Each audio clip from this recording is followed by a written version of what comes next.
CGL mains का paper 2021 वाला, तो ये कल ही रिलीज हुआ था, इसके आंसर की आई है, इसको आज अपन सॉल्व कर रहे हैं। मैथ्स वाला पहले सॉल्व कर लेंगे, फिर इंग्लिश वाला देखेंगे कल। इस पेपर में बहुत सारे कुछ क्वेश्चंस ऐसे हैं जो कि गलत हैं, और कुछ क्वेश्चंस ऐसे हैं जहाँ पे ट्रांसलेशन की भी प्रॉब्लम है। इंग्लिश में कुछ लिखा है, हिंदी में कुछ लिखा है, तो बहुत सारे ऐसे सवाल हैं जहाँ पे बहुत चैलेंज लोगों को करना पड़ेगा एग्जाम में, या कहें कि जो अपनी आंसर की आई है उसमें। एनीवेज, अभी तो सॉल्व करके देखते हैं कि क्या लेवल था पेपर का, क्या अप्रोच हो सकती थी, जो पढ़ा है उसी में से आ रहा है या फिर कुछ अलग आ रहा है। और दूसरा, एक ट्रेंड समझने में यहाँ पे हेल्प मिलेगा कि कैसे टॉपिक से किस तरह के सवाल आ रहे हैं। जैसे पहले मेंसुरेशन बहुत तगड़ा आता था, फिर बीच में ज्योमेट्री जो है वो हार्ड आने लगा, अब धीरे धीरे नंबर सिस्टम की तरफ ये वाला ट्रेंड मूव होता जा रहा है, तो नंबर सिस्टम के अच्छे सवाल अब देखने को मिल रहे हैं। एनीवेज, क्वेश्चंस को सॉल्व करते चलेंगे, वो चीज़ अपने आप दिखने लगेगी। पहला सवाल, एबीसी का बिजनेस है, मतलब ये अपना पार्टनरशिप वाला सवाल है। इतना दिख रहा है स्क्रीन पे।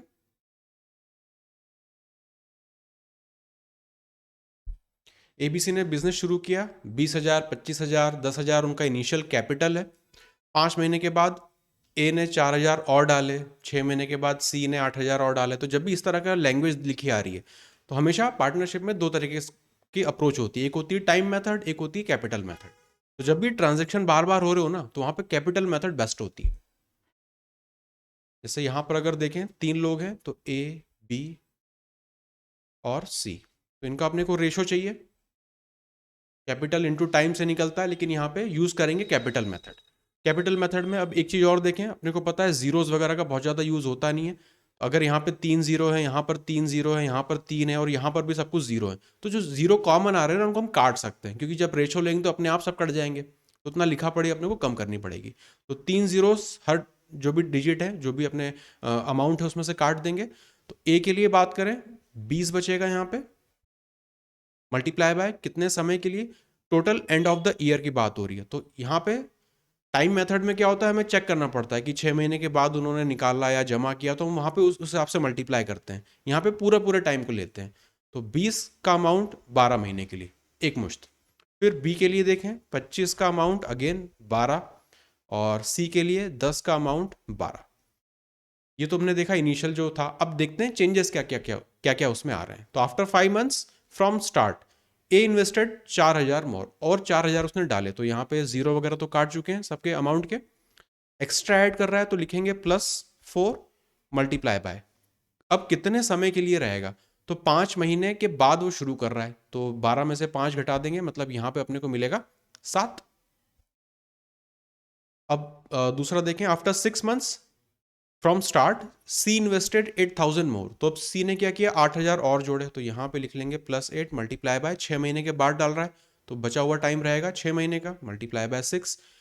4 महीने के बाद फ्रॉम स्टार्ट, बी विड्रू 8,000, तो बी ने 8,000 निकाले, तो -8 मल्टीप्लाई बाय 4 महीने के बाद, मतलब बचा हुआ टाइम कितना रहेगा, 8 महीने का। बस ये हो गया, इसको अपन यहाँ पे सॉल्व कर लेते हैं। तो जो कॉमन चीज़ें निकल के आ रही हूँ, उनको हमें क्रॉस आउट कर देना है, कैंसिल कर देना है, क्योंकि ये बेसिकली क्या आ रहे हैं, रेशो आ रहे हैं। इसमें अगर देखें तो 8 और 8, यहाँ पे 4 है, ऊपर 12 और 12 है ना, मतलब 4 से अगर मैं काटूं पूरे को, तो ये 1 बार हो जाएगा, ये 2 बार हो जाएगा, ये 2 बार हो जाएगा, ये 3 बार, ये 3 बार, और यहाँ पे ये 3 बार। और किसी कॉमन चीज़ से काट सकते हैं क्या, यहाँ पे 7 आ रहा है, बाकी किसी से वो कटेगा नहीं। इसके बाद अपने को रुक जाना पड़ेगा, इसको अपने को बस सॉल्व कर लेना है। तो ऊपर हो गया 20 × 3 60 + 7, मतलब 67 ए के लिए। बी के लिए देखें तो यहाँ पे हो रहा है 75, साइड में लिख रहा हूँ मैं 75 यहाँ पे, और माइनस उसमें से करना है अपने को 16, राइट, 8 × 2, और ये माइनस वाला है क्योंकि उसने अपना कुछ अमाउंट निकाला था। ये अपने को देगा यहाँ पे 9 यहाँ पे और 5 यहाँ पे, 59। सी के लिए देखें तो 30 तो यहाँ पे हो गया और 12 यहाँ पे, मतलब 42। तो 67, 59, 42, ऑप्शन नंबर थर्ड यहाँ पे करेक्ट हो जाएगा। तो जब भी पार्टनरशिप का सवाल आए, उसमें बार बार ट्रांजेक्शन हो रहे हो कि 2,000 निकाले, 5,000 जोड़े, ये सब कुछ किया, तो बढ़िया है कैपिटल मेथड से करो। टाइम मेथड से करेंगे तो फिर वो बहुत ज़्यादा उसमें अपने को लिखना पड़ेगा, और टाइम को ट्रैक करना पड़ता है कि 20 हो गए, 5 महीने बाद निकाल रहा है तो इतने करो उतने करो, वो सब कुछ इसमें कम लिखने पे तेजी से काम हो जाता है। एनीवेज नेक्स्ट, ABC PQR दो ट्रायंगल है, AB और PQ 6, BC और QR 10, AC और PR 8। तो बेसिकली दोनों क्या हो गए, कॉन्ग्रुएंट हो गए क्योंकि सारी साइड बराबर है। अगर ABC एंगल x डिग्री है तो PRQ निकालना है, PRQ निकालना है। 6, 8 और 10 तो क्लियरली दिख रहा है राइट एंगल ट्रायंगल बनेगा, मतलब दोनों ही राइट एंगल ट्रायंगल बनेंगे और सारी साइड बराबर है, मतलब दोनों कॉन्ग्रुएंट बनेंगे। मान लेते हैं कि दोनों कॉन्ग्रुएंट है। सबसे बड़ी लेंथ है यहाँ पे BC, तो अगर मैं यहाँ पे B लिख रहा हूँ, यहाँ पे C लिख रहा हूँ, तो ये 10 सेंटीमीटर है। और QR, ये Q है, ये R है, तो ये 10 सेंटीमीटर ये भी होगी। A यहाँ पे आएगा, P यहाँ पर आएगा। अब AB की लेंथ 6 है तो ये 8 हो जाएगा, और PQ की लेंथ 6 यहाँ पे और ये 8 हो जाएगा। उन्होंने ये दिया है कि ABC ये वाला जो एंगल है ये एंगल x डिग्री है। हमसे पूछा है PRQ बताओ, PRQ कॉन्ग्रुएंट है, तो अगर इस एंगल की बात होती तो ये होता x डिग्री। ये तो 90 डिग्री अपने को अच्छे से पता है, तो ये वाला एंगल कितना होगा, 90 माइनस x। फर्स्ट वाला ऑप्शन अपना करेक्ट हो जाएगा। बहुत सिंपल सा अपना ज्योमेट्री का सवाल था। Next, graph of equation x equal to a, जहां पे a 0 के बराबर नहीं है, is parallel to x axis, parallel to y axis. बहुत सीधा सा गणित है इसका। तो ग्राफ बना के यहाँ पे छोटा सा मैं दिखा देता हूँ। x इक्वल टू a का मतलब, जैसे अगर यहाँ पे एग्जाम्पल के तौर पर ले ले कि x इक्वल टू मैं कह रहा हूँ 3 है, तो इसका ये मतलब है कि y की वैल्यू आप कुछ भी रखो, x की वैल्यू हमेशा 3 रहने वाली है। x की वैल्यू फिक्स हो गई, तो अगर मैं इसको x एक्सिस बोल रहा हूँ तो 1 2 3 यहाँ पे ये पॉइंट रहेगा, और जो लाइन अपनी दिखेगी वो कैसी दिखेगी, ऐसी। हाँ, पैरेलल टू y एक्सिस, मतलब y की आप कोई भी वैल्यू पुट कर दो, x हमेशा 3 के बराबर आएगा। तो ये लाइन हो गई y के पैरेलल। ऑप्शन नंबर 2 यहाँ पे करेक्ट हो जाएगा। Next, question number 4, volume of a cone, उसकी radius, whose radius of a base and height are r and h। ये बेसिकली आपको वॉल्यूम दे दिया है कोन का। What will be the volume of cone whose radius of base and height are 2r and h respectively. r और h तो यहाँ पर भी था, h यहाँ पर है, रेडियस आपने दुगनी कर दी। वॉल्यूम पे क्या फर्क आएगा, स्ट्रेट फॉरवर्ड है ये तो। कोन का वॉल्यूम 1/3 पाई r स्क्वायर h, रेडियस के स्क्वायर में चलता है। अगर रेडियस दुगनी कर दी तो वॉल्यूम पे क्या फर्क पड़ेगा, 4 गुना हो जाएगा। तो पहले अगर 400 था तो इसका 4 गुना कर देंगे, 16। Option number 3। नेक्स्ट, बस covered a distance of 160 kilometre, अगर स्पीड उसकी 15 मीटर पर सेकंड है तो टाइम बताओ। इससे आसान क्या आएगा बस यूनिट कन्वर्जन का ध्यान रखना है इसमें। 162 है तो ये डिस्टेंस हो गया, आर्स में चाहिए तो उसको मीटर पर सेकंड को किलोमीटर पर आर में कन्वर्ट कर देंगे। ये स्पीड है तो 15 से यहाँ पे करना है, अब इसको किलोमीटर पर आर में कन्वर्ट करना है, तो इसको मल्टीप्लाई करेंगे 18 मल्टीप्लाई बाय 18/5, मतलब 5 को मैं ऊपर लिख रहा हूँ। यही बस बचा यहाँ पे, 5 से ये चला जाएगा 3 बार, 3 से अगर इसको करें तो ये जाएगा 5 बार और 4 बार, 18 से ये जाएगा 3 बार। 3 घंटे आना चाहिए, option number 1। Next, find the value of √7 plus √5। अगर क्लियर ना दिख रहा हो तो √14 प्लस √10। अब ये देखते ही क्या दिमाग में आ रहा है, क्या करेंगे इसमें, रेशनलाइज करेंगे बस, है ना। यही चीज देखते दिमाग में बस एक ही कंसेप्ट लगेगा, लगाएंगे भी इसमें भाई, क्योंकि प्लस और ऊपर नीचे माइनस सेम का आ रहा है, तो ऐसे में रेशनलाइज ही किया जाता है। इसको रेशनलाइज कर लेते हैं। इसको अगर करेंगे तो ऊपर इसका पूरे का स्क्वायर बनेगा, तो मैं डायरेक्ट रिजल्ट लिख रहा हूँ यहाँ पे, 7 और 5 मतलब 12 हो जाएगा, प्लस का साइन है तो यहाँ पर भी प्लस 2√35। ये न्यूमरेटर में, डिनोमिनेटर में हो जाएगा 7 माइनस 5 मतलब 2। अब यहाँ पे डिवीजन का साइन है, इस डिवीजन के साइन को मैं मल्टीप्लाई लिख रहा हूँ, तो जो इसके आगे लिखूंगा उसको उल्टा करके लिख दूंगा। 14 माइनस 10, 4 ऊपर चला जाएगा और यहाँ पे इसको रैशनलाइज करेंगे, मतलब 14 plus 10 24 plus 2 under root 14 into 10, और यहाँ पे लिखा है प्लस, ये तो ऊपर √2 इंटू √5 है, मतलब √2 देगा। इसको इतना हिस्सा डायरेक्ट लिख सकते हैं। अब इसको सिंप्लीफाई अगर कर लें तो 2 से ये हो जाएगा 6, ये हो जाएगा 1, यहाँ पे 14 इंटू 10 है ना, यहाँ से भी कॉमन ले सकते हैं, यहाँ से 2 और यहाँ से 2, तो अंदर 4 बन रहा है, 2 बाहर आ जाएगा। इसको मैं मिटा के वापस से लिख रहा हूँ, ये वाला इतना हिस्सा, मतलब इस जो अंडर रूट है इसमें से 2 मैं बाहर ले रहा हूँ,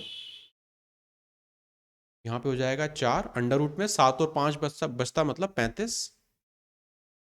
अब 4 है तो यहाँ से ये हो जाएगा 6, ये हो जाएगा 1। अब यहाँ पे 6 प्लस अंडर रूट 35, यहाँ पे 1/6 प्लस अंडर रूट 35, ये दोनों आपस में पूरे कट जाएंगे। यहाँ कितना बचा 1 प्लस यहाँ पे √2, 1 प्लस √2, ऑप्शन में √2 प्लस 1 एक ही बात है, ये अपना आंसर हो जाएगा। तो ये फॉर्म तो देखते ही बस एक ही चीज दिमाग में आएगी, रैशनलाइज करना है, उसके बाद इसको सिंप्लीफाई कर लेना है। आगे चले, next, radius of solid sphere 42 है, उसको मेल्ट करके आइडेंटिकल स्मॉल सॉलिड स्फीयर बनाए आपने 7 सेंटीमीटर के, रेडियस 7 सेंटीमीटर है, कितने स्फीयर बनेंगे? वॉल्यूम को डिवाइड करना पड़ेगा वॉल्यूम से, तो मतलब इसको डायरेक्ट अगर लिखें तो 4/3 पाई वगैरह सब कुछ कट जाएगा, बस रेडियस का cube 42 multiply by 42 multiply by 42 divide by यहाँ पे 7 मल्टीप्लाई बाय 7 मल्टीप्लाई बाय 7, ये अपने को देगा नंबर ऑफ स्फीयर्स कितने बनेंगे। तो सब 6 से कट जाएगा और 6 का क्यूब बनेगा 216, option number 4। Next, time and work, A अकेला 14 दिन में काम कर रहा है, बी अकेला 28 दिन में, सी अकेला 56 दिन में। They start the work together and complete the work such that B was not working for last 2 days। तो बी ने आखिरी के 2 दिन काम नहीं किया, ए ने आखिरी के 3 दिन काम नहीं किया, पूरा वर्क कंप्लीट कितने दिनों में होगा? अब ऐसा सवाल मैंने पहले भी आपको एक बार कराया था, 2 लैंग्वेज बनती है, एक शेड्यूल्ड कंप्लीशन वाला कि नियत समय में करना था और इतना दिन लेट हुआ जो भी हुआ, यहाँ पे कोई भी शेड्यूल्ड टाइम नहीं है, जितना भी उनको टाइम लगा हो उसका बस अपने को बता देना है। अगर ऐसे सवाल देखें तो डायरेक्ट तरीके से भी कर सकते हैं, वरना सिंपल 1 लाइन की क्वेश्चन बना के सॉल्व हो जाएगा। सबसे पहले तो टोटल वर्क एज्यूम करना पड़ेगा, 14, 28 और 56, इसका भी डबल है, इसका 4 टाइम्स है, तो बेसिकली यहाँ पे 56 को ही मान लेते हैं टोटल वर्क। एफिशिएंसी निकाल लेंगे, ए की एफिशिएंसी हो जाएगी इसके हिसाब से 4, बी की एफिशिएंसी हो जाएगी 28 के हिसाब से 2, सी की एफिशिएंसी हो जाएगी 56 के हिसाब से 1, सबकी एफिशिएंसी मिल गई। अब मान लेते हैं कि जो टोटल वर्क था वो T डेज तक चला, अपने को नहीं पता कितने दिन तक चला था, वही अपने को निकालना है ना, in how many days, in how many days was the work completed, तो मान लेते हैं कि T डेज में वो चला। अब ए की बात करें तो ए ने कितने दिन काम किया, बेसिकली पूरे दिन में से 3 दिन अपने को घटा देना है, तो ए की एफिशिएंसी है 4 और टाइम कितना है T-3, प्लस बी की एफिशिएंसी है 2, बी ने कितने दिन काम किया, 2 दिन कम काम किया, तो T-2 यहाँ पे हो जाएगा, प्लस सी ने तो पूरे दिन काम किया, तो 1 मल्टीप्लाई बाय पूरे दिन टाइम बराबर होगा टोटल वर्क 56 के। इतना हिस्सा बस सॉल्व करेंगे, तो 4T और 2T 6T और यहाँ पे 1T, मतलब 7T यहाँ पे हो रहा है, माइनस 12 यहाँ पर आ रहा है और 4 यहाँ पे आ रहा है, तो ये टोटल हो जाएगा यहाँ पे 16 इक्वल टू आ रहा है 56 के। इसको उस तरफ ले जाएंगे तो ये अपने को दे देगा कितना 72 और 7 से उसको डिवाइड कर देंगे, वो अपने टोटल टाइम आ जाएगा। तो ऑप्शन नंबर फर्स्ट वाला यहाँ पे करेक्ट है, टाइम एंड वर्क का सीधा सीधा सवाल है। Next, if the digits of 2 digit number is reversed then the number is decreased by 36, which of the following is correct regarding the number. Reverse करके आप डिफरेंस ले रहे हो, अगर रिवर्स करके जोड़ते हैं तो क्या फॉर्म बनता है 11 + 11 × x + y। अगर दोनों को रिवर्स करके सब्ट्रैक्ट करते हैं तो क्या फॉर्म बनता है 9x माइनस वाई। तो यहाँ पे उन्होंने बोला है कि is reverse the number is decrease, मतलब अगर दोनों का डिफरेंस लेंगे तो वो 36 के बराबर आना चाहिए। तो यहाँ पे 9x माइनस वाई की वैल्यू आपको दे रखी है कितनी 36। इस वाले को मिटा देता हूँ वरना कंफ्यूज हो गए। तो यहाँ से क्लियरली दिख रहा है x माइनस वाई की वैल्यू कितनी हो जाएगी 4। ये हो जाएगी 4। तो ये क्या है उसकी बेसिकली डिजिट है, ये टेंस वाली डिजिट थी, ये उसकी यूनिट वाली डिजिट थी। अब इन्होंने बोला है कि which of the following is correct regarding the number. तो the difference of the digit is 4, तो एक्स माइनस वाई 4 आ रहा है, तो पहला वाला तो सही है। The value of number can be 84। 84 हो सकती है क्या, अगर 84 यहाँ पे पुट करके देखें 8 माइनस 4 वो भी आपको 4 देगा,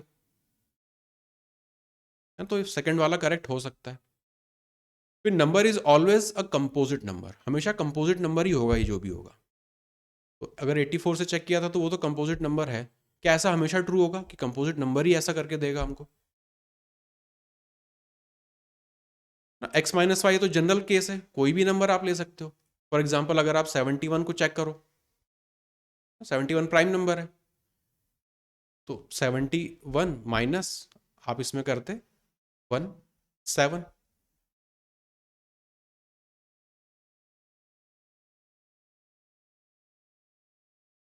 71 देगा क्या, नहीं, अपने को x माइनस वाई 4 रखना, 73 का एज्यूम करो वो सही नंबर होगा, क्योंकि कंडीशन है x माइनस वाई 4 होना चाहिए, तो 73 ये अपने को देगा। तो इसका अगर 37 कर लेंगे तो वो अपना कंडीशन को सेटिस्फाई करेगा। तो 73 क्या है, तो कंपोजिट नहीं है, मतलब थर्ड वाली जो कंडीशन है वो सही नहीं है, पहली और दूसरी सही होनी चाहिए, ऑप्शन नंबर थर्ड यहाँ पे सही हो जाएगा।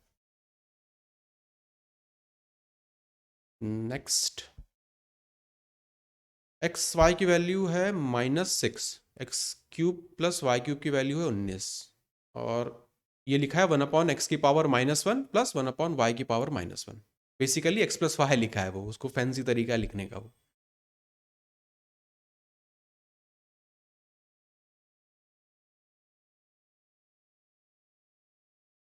इसका आंसर बताओ। अगर आइडेंटिटी के हिसाब से देखें इसमें ए क्यूब प्लस बी क्यूब के हिसाब से, तो ए प्लस ए बी की वैल्यू मतलब एक्स वाई की वैल्यू तो दे रखी है 19 आ रहा है, नंबर छोटा है तो वैल्यू भी पुट कर सकते हैं। यहाँ पे अपने को -6 बनाना है। -6 कैसे बनेगा, 1 × 6 से बनेगा, 3 × 2 से बनेगा, दो ही वेराइटी है जहाँ से चेक करेंगे, क्योंकि एक्स और वाई इंटीजर उन्होंने बोल ही दिए और माइनस का नंबर आना चाहिए, और यहाँ पे आ रहा है 19। अगर एक भी नंबर इसमें से माइनस होगा तो छोटा वाला नंबर माइनस होना चाहिए, अगर बड़ा वाला नंबर माइनस होगा तो वो नेगेटिव देगा। मतलब अगर मैं यहाँ पे ये बोल रहा हूँ कि अगर मैं वैल्यू सब्स्टिट्यूट करके देखूँ, एक्स की वैल्यू अगर मैं 3 बोल दूँ और वाई की वैल्यू में -2 बोल दूँ, तो क्या कंडीशन सेटिस्फाई हो जाएगी। मतलब ये -6 दे रहा है यहाँ पे, बिल्कुल ठीक है, ये हो जाएगा 27, और उसमें से आप यहाँ पे माइनस का 8 हो जाएगा, 27 में से 8 घटाओगे 19 भी आ जाएगा, मतलब जो वैल्यू एज्यूम कर रहे हैं बिल्कुल सही कर रहे हैं। यहाँ क्या हो जाएगा, ये x की पावर -1 का मतलब 1/x है, तो उसको ऊपर ले जाएंगे, ये हो जाएगा x प्लस वाई। तो 3 और यहाँ पे -2 मतलब 1, ऑप्शन नंबर 2 यहाँ पे करेक्ट हो जाएगा। Next, 3 years ago Raman salary was 45,000, उसकी सैलरी 10% से बढ़ी, A% एंड 20%, ये क्या है ये, अच्छा, फर्स्ट सेकंड और थर्ड ईयर, तो पहले साल 10, फिर कुछ A%, फिर 20%। अगर उसकी प्रेजेंट सैलरी इतनी है तो ए की वैल्यू निकालना है, सक्सेसिव परसेंट से बढ़ रही है तो बस वही अपने को निकालना है। बिल्कुल वन लाइन में यहाँ पे इसको लिख लेंगे। तो इनिशियल सैलरी थी उसकी 45,000, पहले आपने 10% से बढ़ाया तो 11/10 से मल्टीप्लाई कर देंगे।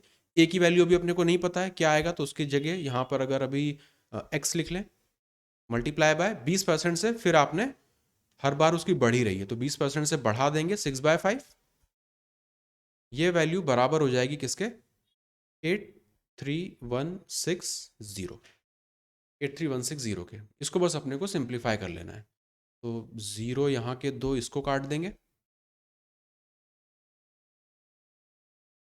6 3 9 और 8 और 1 9, मतलब 11 से ये कटना चाहिए। हाँ, 11 से तो कट ही जाएगा, और भी 2 से भी कट जाएगा, काफ़ी सारी चीज़ों से आपस में ये कट जाएगा। 11 से पहले अगर काट के इसको देख लें, 0 तो हटा चुके हैं, 7 बार जाएंगे 77, 61 बचेगा, अपने को जाना पड़ेगा कितनी बार, 5 बार, तो वहाँ पहुँचेंगे 55 और 61, 6 का डिफरेंस है, यहाँ पर भी 6 है, तो अगेन यहाँ पे अपने को जाना पड़ेगा 6 बार। अब इसको 6 से डायरेक्ट भी काट सकते हैं, क्योंकि 2 और 3 सबसे कट रहा है ये हो जाएगा 1 बार, ये हो जाएगा 2 बार, यहाँ पे बचेगा कितना, 3, मतलब यहाँ पे होगा ये 6। 5 से इसको काट दें तो ये हो जाएगा अपना 9 और 0, 9 से कैंसिल आउट हो जाएगा, ये हो जाएगा 10 बार, ये 9 से कट जाएगा 1 बार और 4 बार। x की वैल्यू आ रही है, सब कुछ कट गया या कुछ बचा, 10 यहाँ पर है और 14 यहाँ पर है, मतलब 14 डिवाइडेड बाय 10 नीचे, 14/10 क्या परसेंट बनेगा, ये 40% बनेगा। ऑप्शन नंबर ए यहाँ या फर्स्ट यहाँ पे करेक्ट हो जाएगा। नेक्स्ट क्वेश्चन नंबर 12, ये सवाल कल भी एक स्टूडेंट ने मुझे भेजा था। इस सवाल को अगर सॉल्व करेंगे एग्जाम में, कम से कम अपने 5 मिनट से ज़्यादा ये खाएगा अकेला सवाल, ऐसा सवाल ये बना हुआ है। इसका रीज़न ये था, क्योंकि ये मैंने कल भी देखा था, उसने जब मुझे भेजा था तो दिमाग चकरा गया था इसको देख के। इन्होंने जो अगर पहले मैं इसको एक्सप्लेन कर देता हूँ क्या चीज़ है। जस्ट दो अपने यहाँ पे लाइन चार्ट उन्होंने दिए थे। पहला वाला है ए और बी, यहाँ पर ए और बी डिफाइन कर रहा है कि लाइन चार्ट 1 में रेशो है नंबर ऑफ मेल्स और फीमेल्स का, तो मेल्स और फीमेल्स का ये रेशो है। ए और बी दो कंपनियां हैं, अब रेशो भी अलग अलग दे रखे हैं कि कंपनी ए में 1.1 है रेशो, मतलब 11/10 है मेल फीमेल का रेशो, कंपनी बी में 0.9 मतलब 9/10 है रेशो। अब यहाँ पे इस वाले में तो रेशो दे रखे हैं अलग अलग। अब इसमें सेकंड वाले की बात करें तो यहाँ पर लाइन चार्ट 2 क्या है, shows the total number of mails and total number of females. तो नंबर ऑफ मेल्स ए और बी मिला के और नंबर ऑफ फीमेल्स ए और बी मिला के वो यहाँ पे दिया हुआ है। तो अब इस रेशो को प्रॉब्लम ये है कि डायरेक्ट यहाँ पे यूज़ नहीं कर सकते, यहाँ पे बनानी पड़ेगी इसमें बहुत तगड़ी इक्वेशंस अपने को, मतलब हर उसके लिए एक एक इक्वेशन बनानी पड़ेगी। जैसे एक मैं आपको जस्ट बता देता हूँ उसको कैसे अप्रोच करेंगे, अभी सॉल्व नहीं करेंगे, अननेसेसरी एक्सप्लेन करते हुए 10 मिनट इसमें चले जाएंगे अपने। तो जस्ट मैं आपको एग्जाम में भी अगर ये आया तो छोड़ना ही पड़ेगा, इस सवाल को करने का कोई लॉजिक नहीं है एग्जाम के अंदर करने पे, अनलेस आपके पास बहुत टाइम बच गया हो। जस्ट अगर मतलब अब मैं सॉल्व कर चुका था इस वाले सवाल को, कल मेरे पास आया था, तो मैं जस्ट बता रहा हूँ कि 5 से 7 मिनट तो ऐसे ही लग रहे हैं, और एग्जाम हॉल के अंदर तो और ज़्यादा प्रेशर में और ज़्यादा टाइम आपको लगने वाला है। तो ऐसे सवालों को डेफिनेटली स्किप करना है, क्योंकि चांस ही नहीं लेना इनमें। तो अब इसको सॉल्व करने का तरीका है ना, मैं आपको बता देता हूँ करेंगे कैसे एक्चुअली इसको। तो what is the ratio of number of males of company B, तो पहले तो निकालना है कि number of males company B में ईयर 1 में to the number of females in company and so and so. Just मैं इस वाले पार्ट के लिए आपको एग्जाम्पल के तौर पर दिखा देता हूँ। कंपनी बी की बात हो रही है Y1 में, और अपने को यहाँ पे सबसे पहले तो देखना पड़ेगा इस चार्ट में, अगर देखें Y1 मतलब 0.1, 1.1 और 0.9, इसको अपने को देखना है। अगर मैं पहली वाले ए वाले की अगर मैं बात करूं तो 1.1 साइड में मैं इसको लिख रहा हूं, 1.1 का मतलब 11/10, ये मेल्स का फीमेल से रेशो है, तो यहाँ पे मैं वेरिएबल लिख रहा हूँ 11x और 10x। ये तो ए की बात हुई। अब बी की अगर बात करें तो वो है 0.9 मतलब 9y/10y, क्योंकि ये दोनों अलग अलग रेशो हैं, इनको हम डायरेक्ट मर्ज भी नहीं कर सकते कि 11/10 में आप 9/10 जोड़ने लग जाओ, ऐसा भी नहीं है, क्योंकि दोनों के बेस अलग अलग है ना। ये इसलिए यहाँ पे वेरिएबल अपने को यहाँ पे लिखना पड़ रहा है इसके लिए, मतलब ये रेशो अलग है, ये रेशो अलग है, ये दिखाने के लिए। अब इसको कैसे करेंगे, टोटल नंबर ऑफ मेल्स अपने को पता है, इसमें मेल और फीमेल है कौन सा, ये एकदम गुचपुच हो गया है यहाँ पे। आई थिंक मेल्स ऊपर वाला होना चाहिए, क्योंकि नीचे ऐसा स्क्वायर जैसा कुछ बन रहा है। तो अभी मान लेते हैं कि 21100 जो है वो मेल्स के लिए है।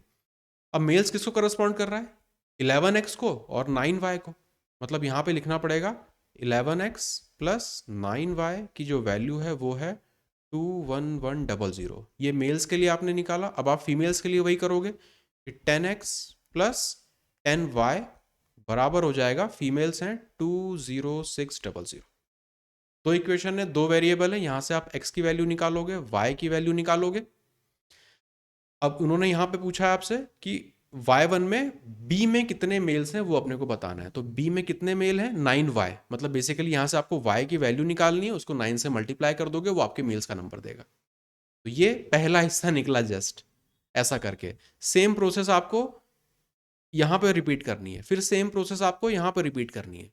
तो ये तो बहुत टाइम लगेगा इसमें, ये एग्जाम हॉल के अंदर सॉल्व होने लायक सवाल नहीं है ये।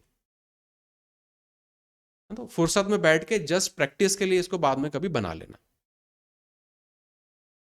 बस।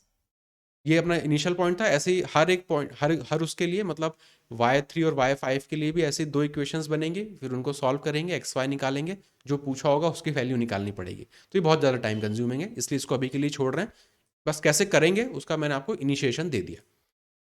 सॉल्व करते समय जो कॉमन मिस्टेक हो सकती है वो है कि आपको दिखे 1.1 और 0.9, आप इसको जोड़ने लग सकते हो कि दोनों का कंबाइंड निकालना है तो क्यों ना इसको जोड़ दें। जोड़ इसलिए नहीं सकते क्योंकि दोनों के बेस अलग अलग हैं। जैसे परसेंटेज में होता है कि कोई भी 2% अगर मैं आपको दे दूं, 10%, 20%, तो आप सीधा जोड़ थोड़ी सकते हो। ये चेक करना पड़ता है ना कि दोनों के बेस सेम है कि नहीं, तब हम जोड़ सकते हैं। तो यहाँ पे तो सब कुछ अलग अलग है, इसलिए वेरिएबल्स लेके इसमें इक्वेशंस लिख के इसे करना पड़ रहा है। तो बहुत खराब क्वेश्चन इसे कह सकते हैं। एनीवेज आगे चलते हैं। Question number 13। 58 32 सम करेंगे कितना बनेगा, 90। तो ये दोनों आपस में कट जाएंगे। 42 और 48 मतलब 50 और 40 90, ये भी आपस में कट जाएंगे। 3 + 3 3 6, ऑप्शन नंबर 4। बहुत आसान था ट्रिग्नोमेट्री का। नेक्स्ट, आर्टिकल को आपने 54120 में बेचा आफ्टर टू सक्सेसिव डिस्काउंट्स 12% और 18% के। What is the marked price of article?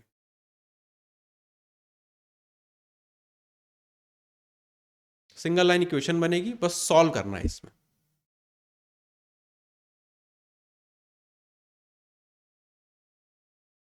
Discount देते हैं मार्क प्राइस पे, तो मार्क प्राइस को अगर M P as it is लिख लें।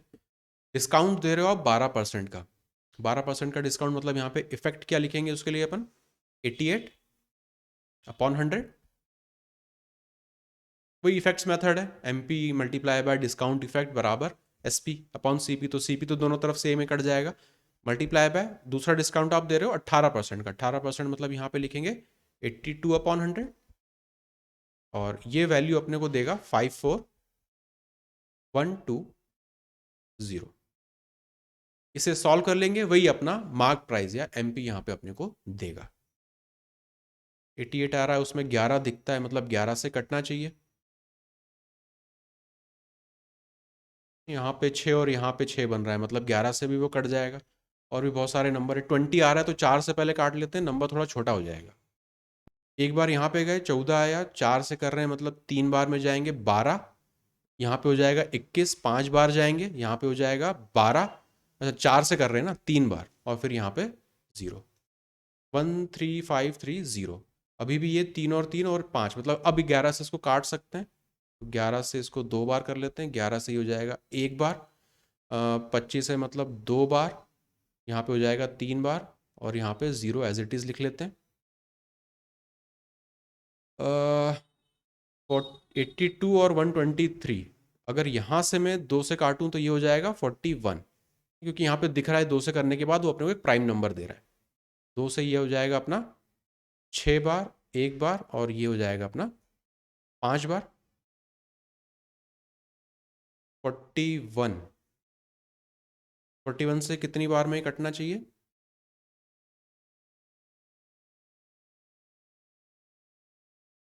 100 में किसको करें कैंसिल?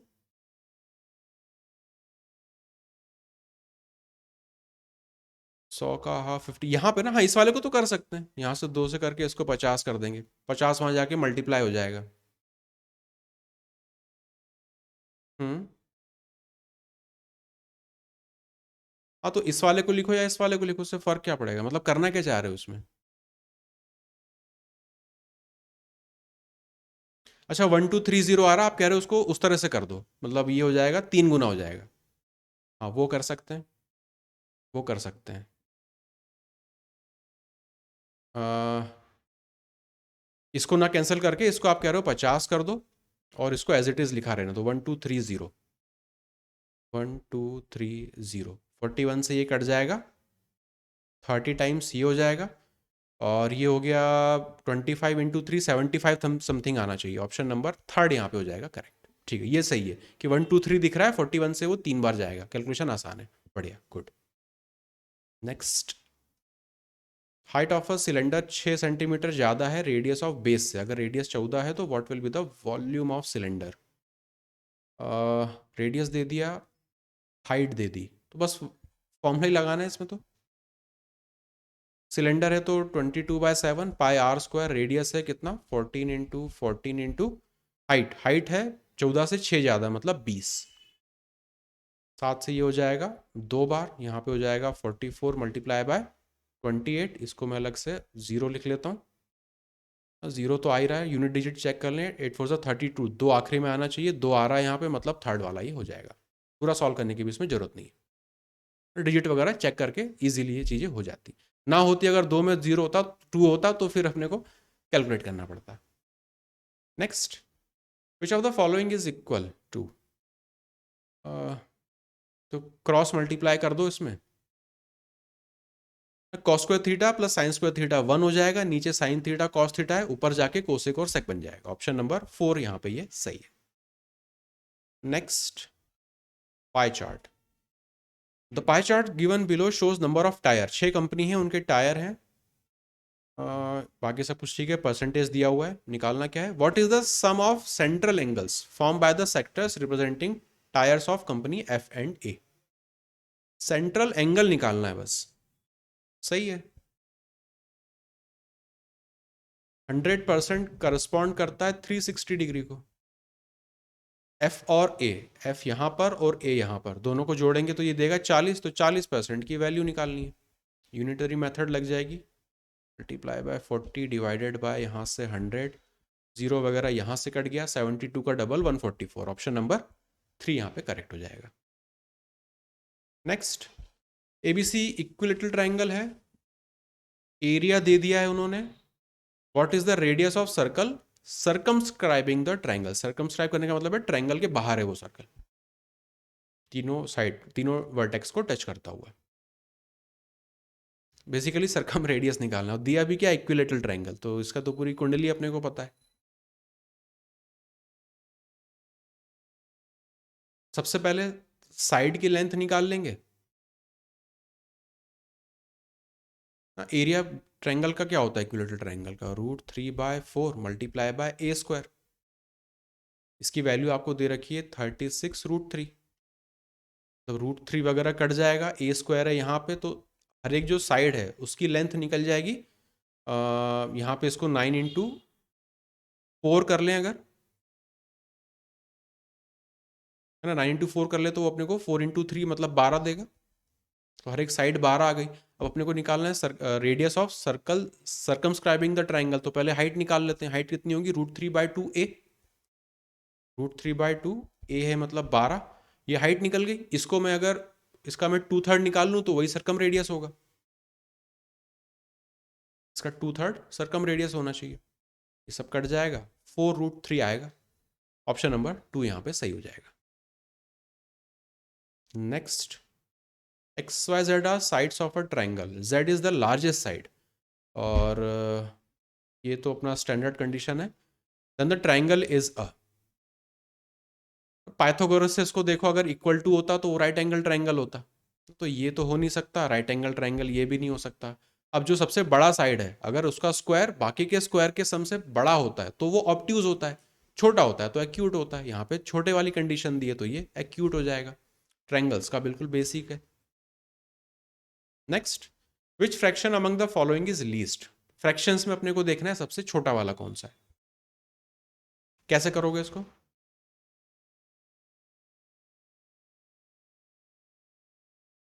हाँ जब भी ऐसा करना है फ्रैक्शंस आपको कंपेयर करना है, छोटा या बड़ा निकालना हो, एट अ टाइम 2 को आप पिक करो, जैसे मैं स्टार्ट कर रहा हूँ 5 और 7 से, 5 और 7 से देखना है तो छोटा होने का क्या मतलब है, क्रॉस मल्टीप्लाई आप करोगे तो ये देगा 12 इंटू 5 60 और ये हो जाएगा 77, मतलब छोटा कौन सा है 5/11 इन दोनों में से। तो मुझे ये पता चल गया कि ये वाला छोटा नहीं है। अब मैं इस 5 वाले को 8 वाले से कंपेयर करूंगा तो 5 इंटू 13 65 और ये हो जाएगा 88, तो 65 छोटा है, मतलब अभी भी यही छोटा आ रहा है, ये छोटा नहीं है।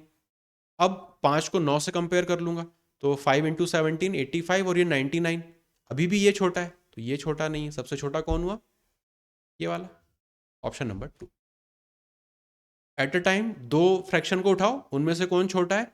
अब पता चल गया कि ये वाला नहीं है तो क्रॉस लगा दिया, इसको इससे चेक कर लिया, फिर इसको इससे चेक कर लिया, इस तरह से। तो एट अ टाइम दो फ्रैक्शन को लेके चेक करते जाते हैं। ठीक है, नेक्स्ट। अब इस वाले सवाल में x plus y plus z ये सब कुछ दिया है, अलजेब्रा का सवाल है। ऑप्शंस देखें तो यहाँ पे केवल एक कांस्टेंट है, बाकी यहाँ पे तीन यहाँ पे वेरिएबल्स आ रहे हैं।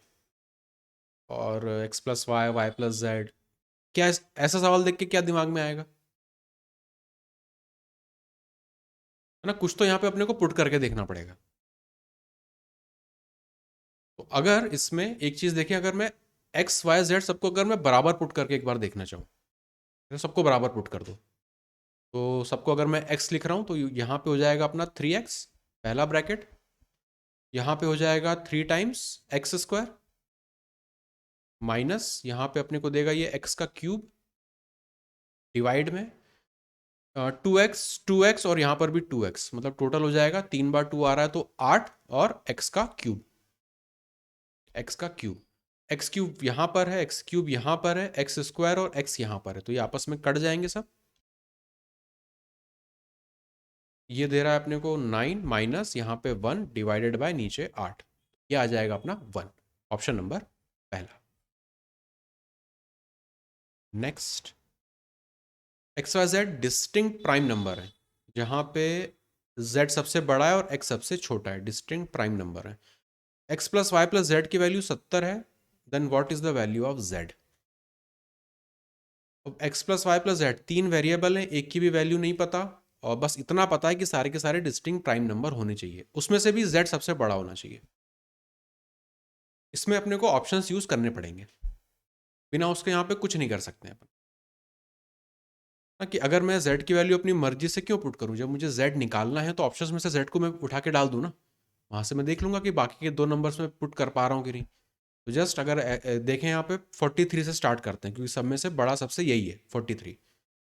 यहाँ पे x plus y plus z, z की जगह मैं 43 पुट कर रहा हूँ, तो यहाँ पे x प्लस वाई की वैल्यू हो जाएगी 43, मतलब 7 और फिर ऊपर अपने को जाना है इसमें 20, 70 तक ले जाना है ना, 27 यहाँ पे अगर लिखें। अब मुझे कुछ ऐसे प्राइम नंबर लिखने पड़ेंगे x और y जो कि 27 बना के दें, जो कि 27 बनाकर दें। थोड़ा सा यहाँ पे ट्रायल एंड एरर देखना पड़ेगा अपने को। 27 के सबसे नज़दीक कौन सा हो सकता है अपना 23,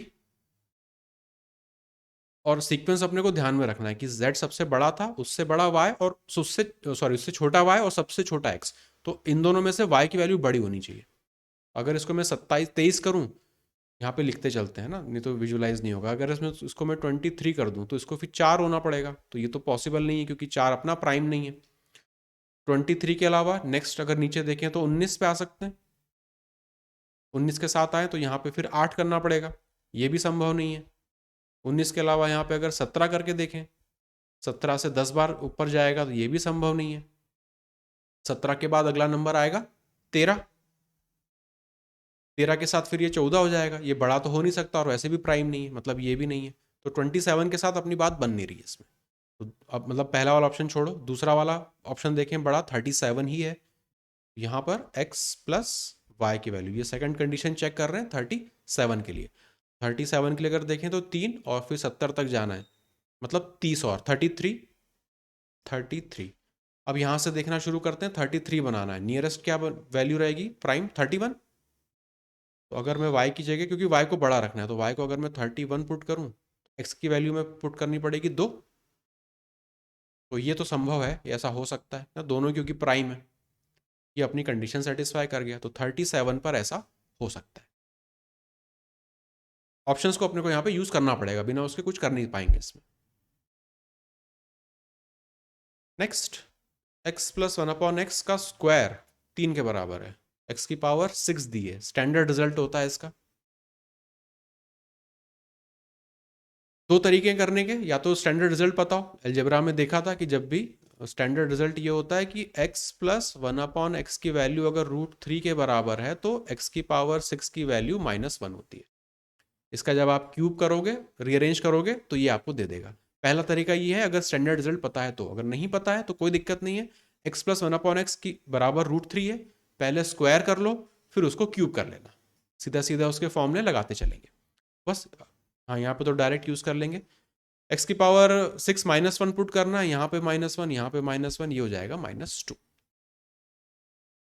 नेक्स्ट 24 वाला, ये गलत सवाल है ना, ये तो चैलेंज भी काफ़ी लोगों ने इसको फिलअप किया है। इसका रीज़न ये था कि जब भी यहाँ पे नंबर्स देखें तो 2 है, डेसिमल लग रहा है, मतलब 2, 10, 2, 5, अगर 25 है तो यहाँ से 5 आएगा, 81 है तो यहाँ से 3, कुछ भी लोगे, यहाँ से 7 to 9 मतलब 3 के आपको पावर्स मिलेंगी, यहाँ से 2 और 5 की पावर मिलेगी, 7 की कोई पावर कहीं से कहीं तक दिख ही नहीं रही है इसमें।